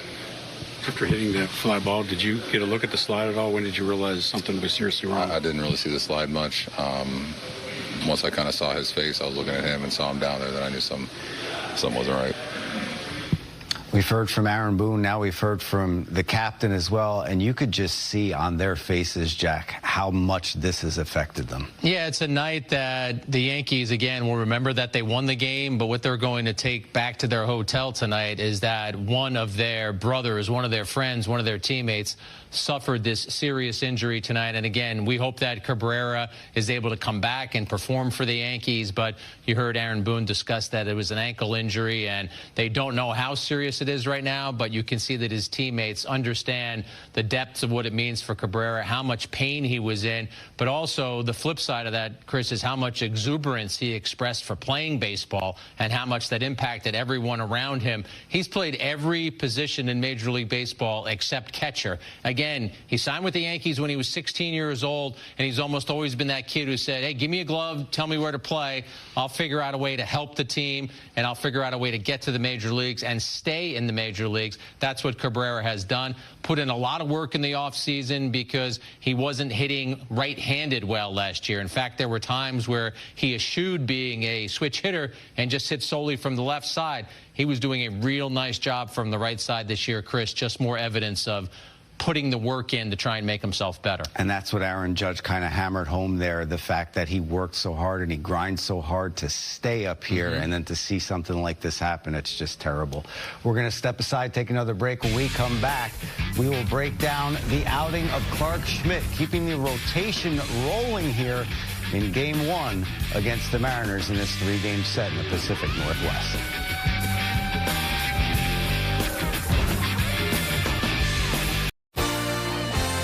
The Yankees postgame show on Yes is brought to you in part by FanDuel. New customers get $250 in bonus bets if your first $5 bet wins.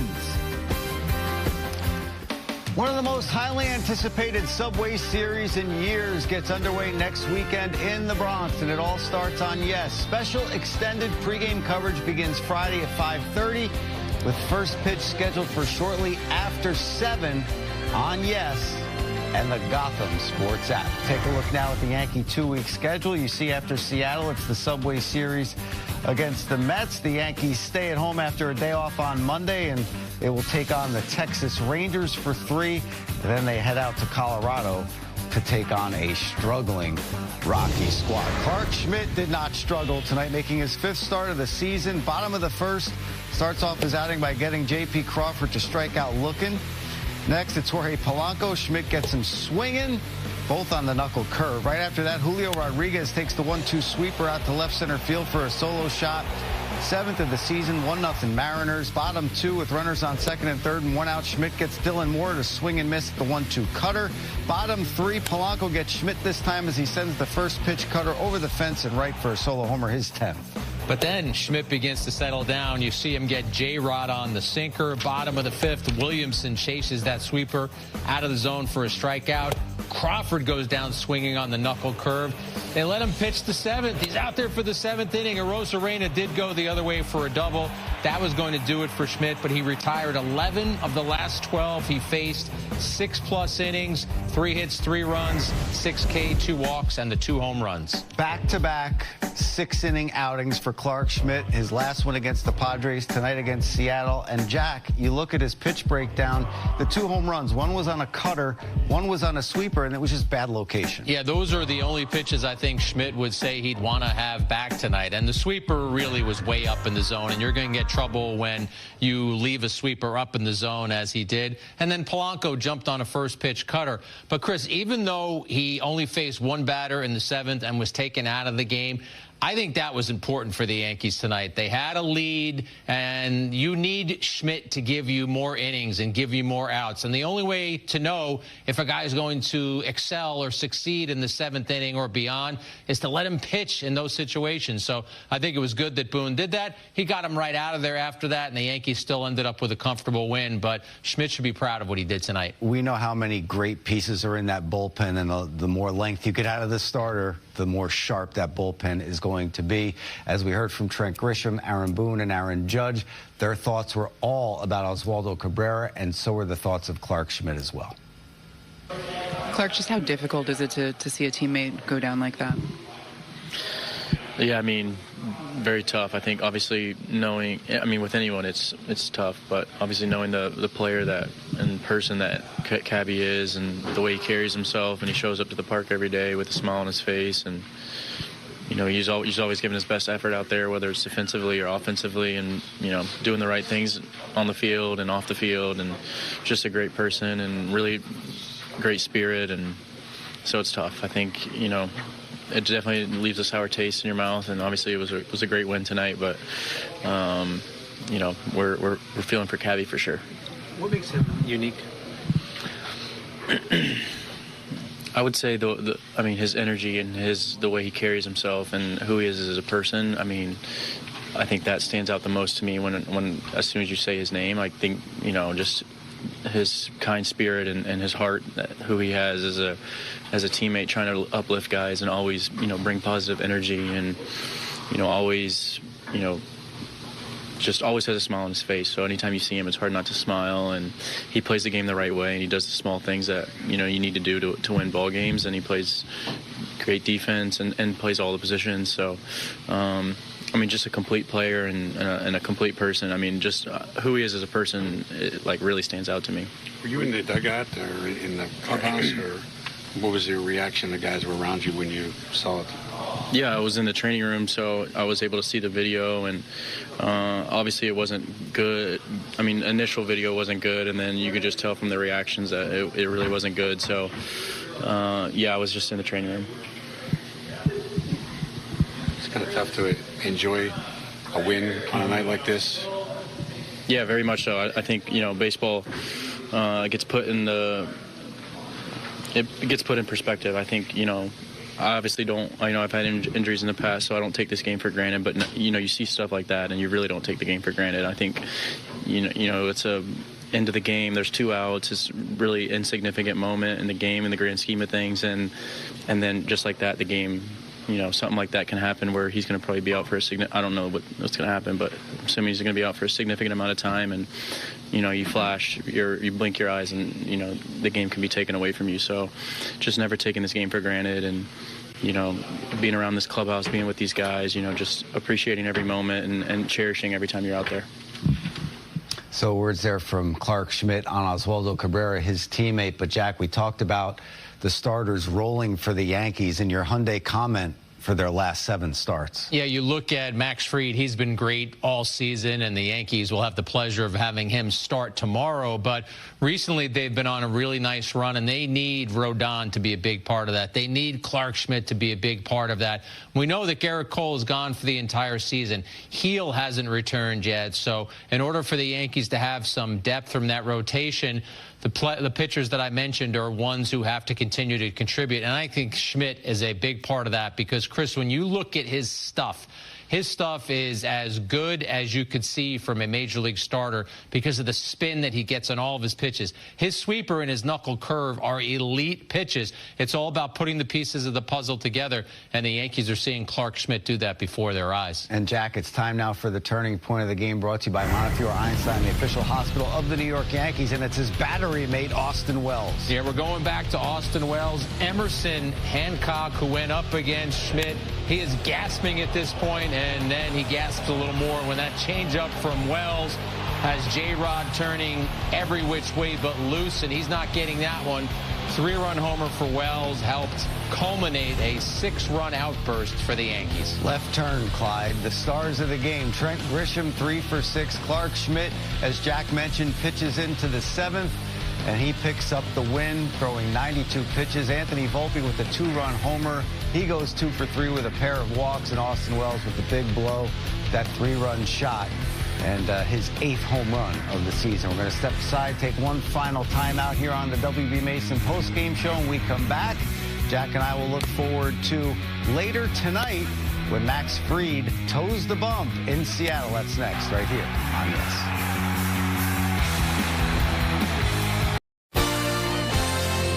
Yankees postgame show on Yes is brought to you in part by EEP Law, New York City's powerhouse firm for victims.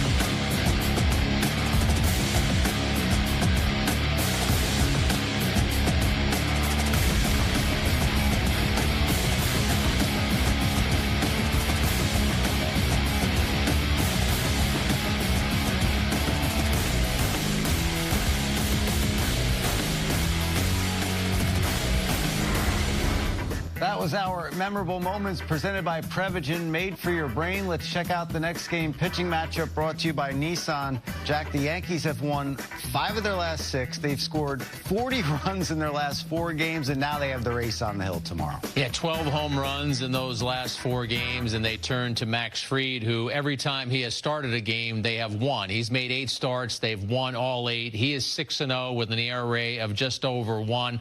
And Chris, as great as those numbers are, how about his last 4? 3-0 with a 0.33 ERA. So he has been close to flawless. The Yankees love when Fried is on the mound. He has the ability to throw so many different pitches in so many different situations. He trusts everything that he does out there.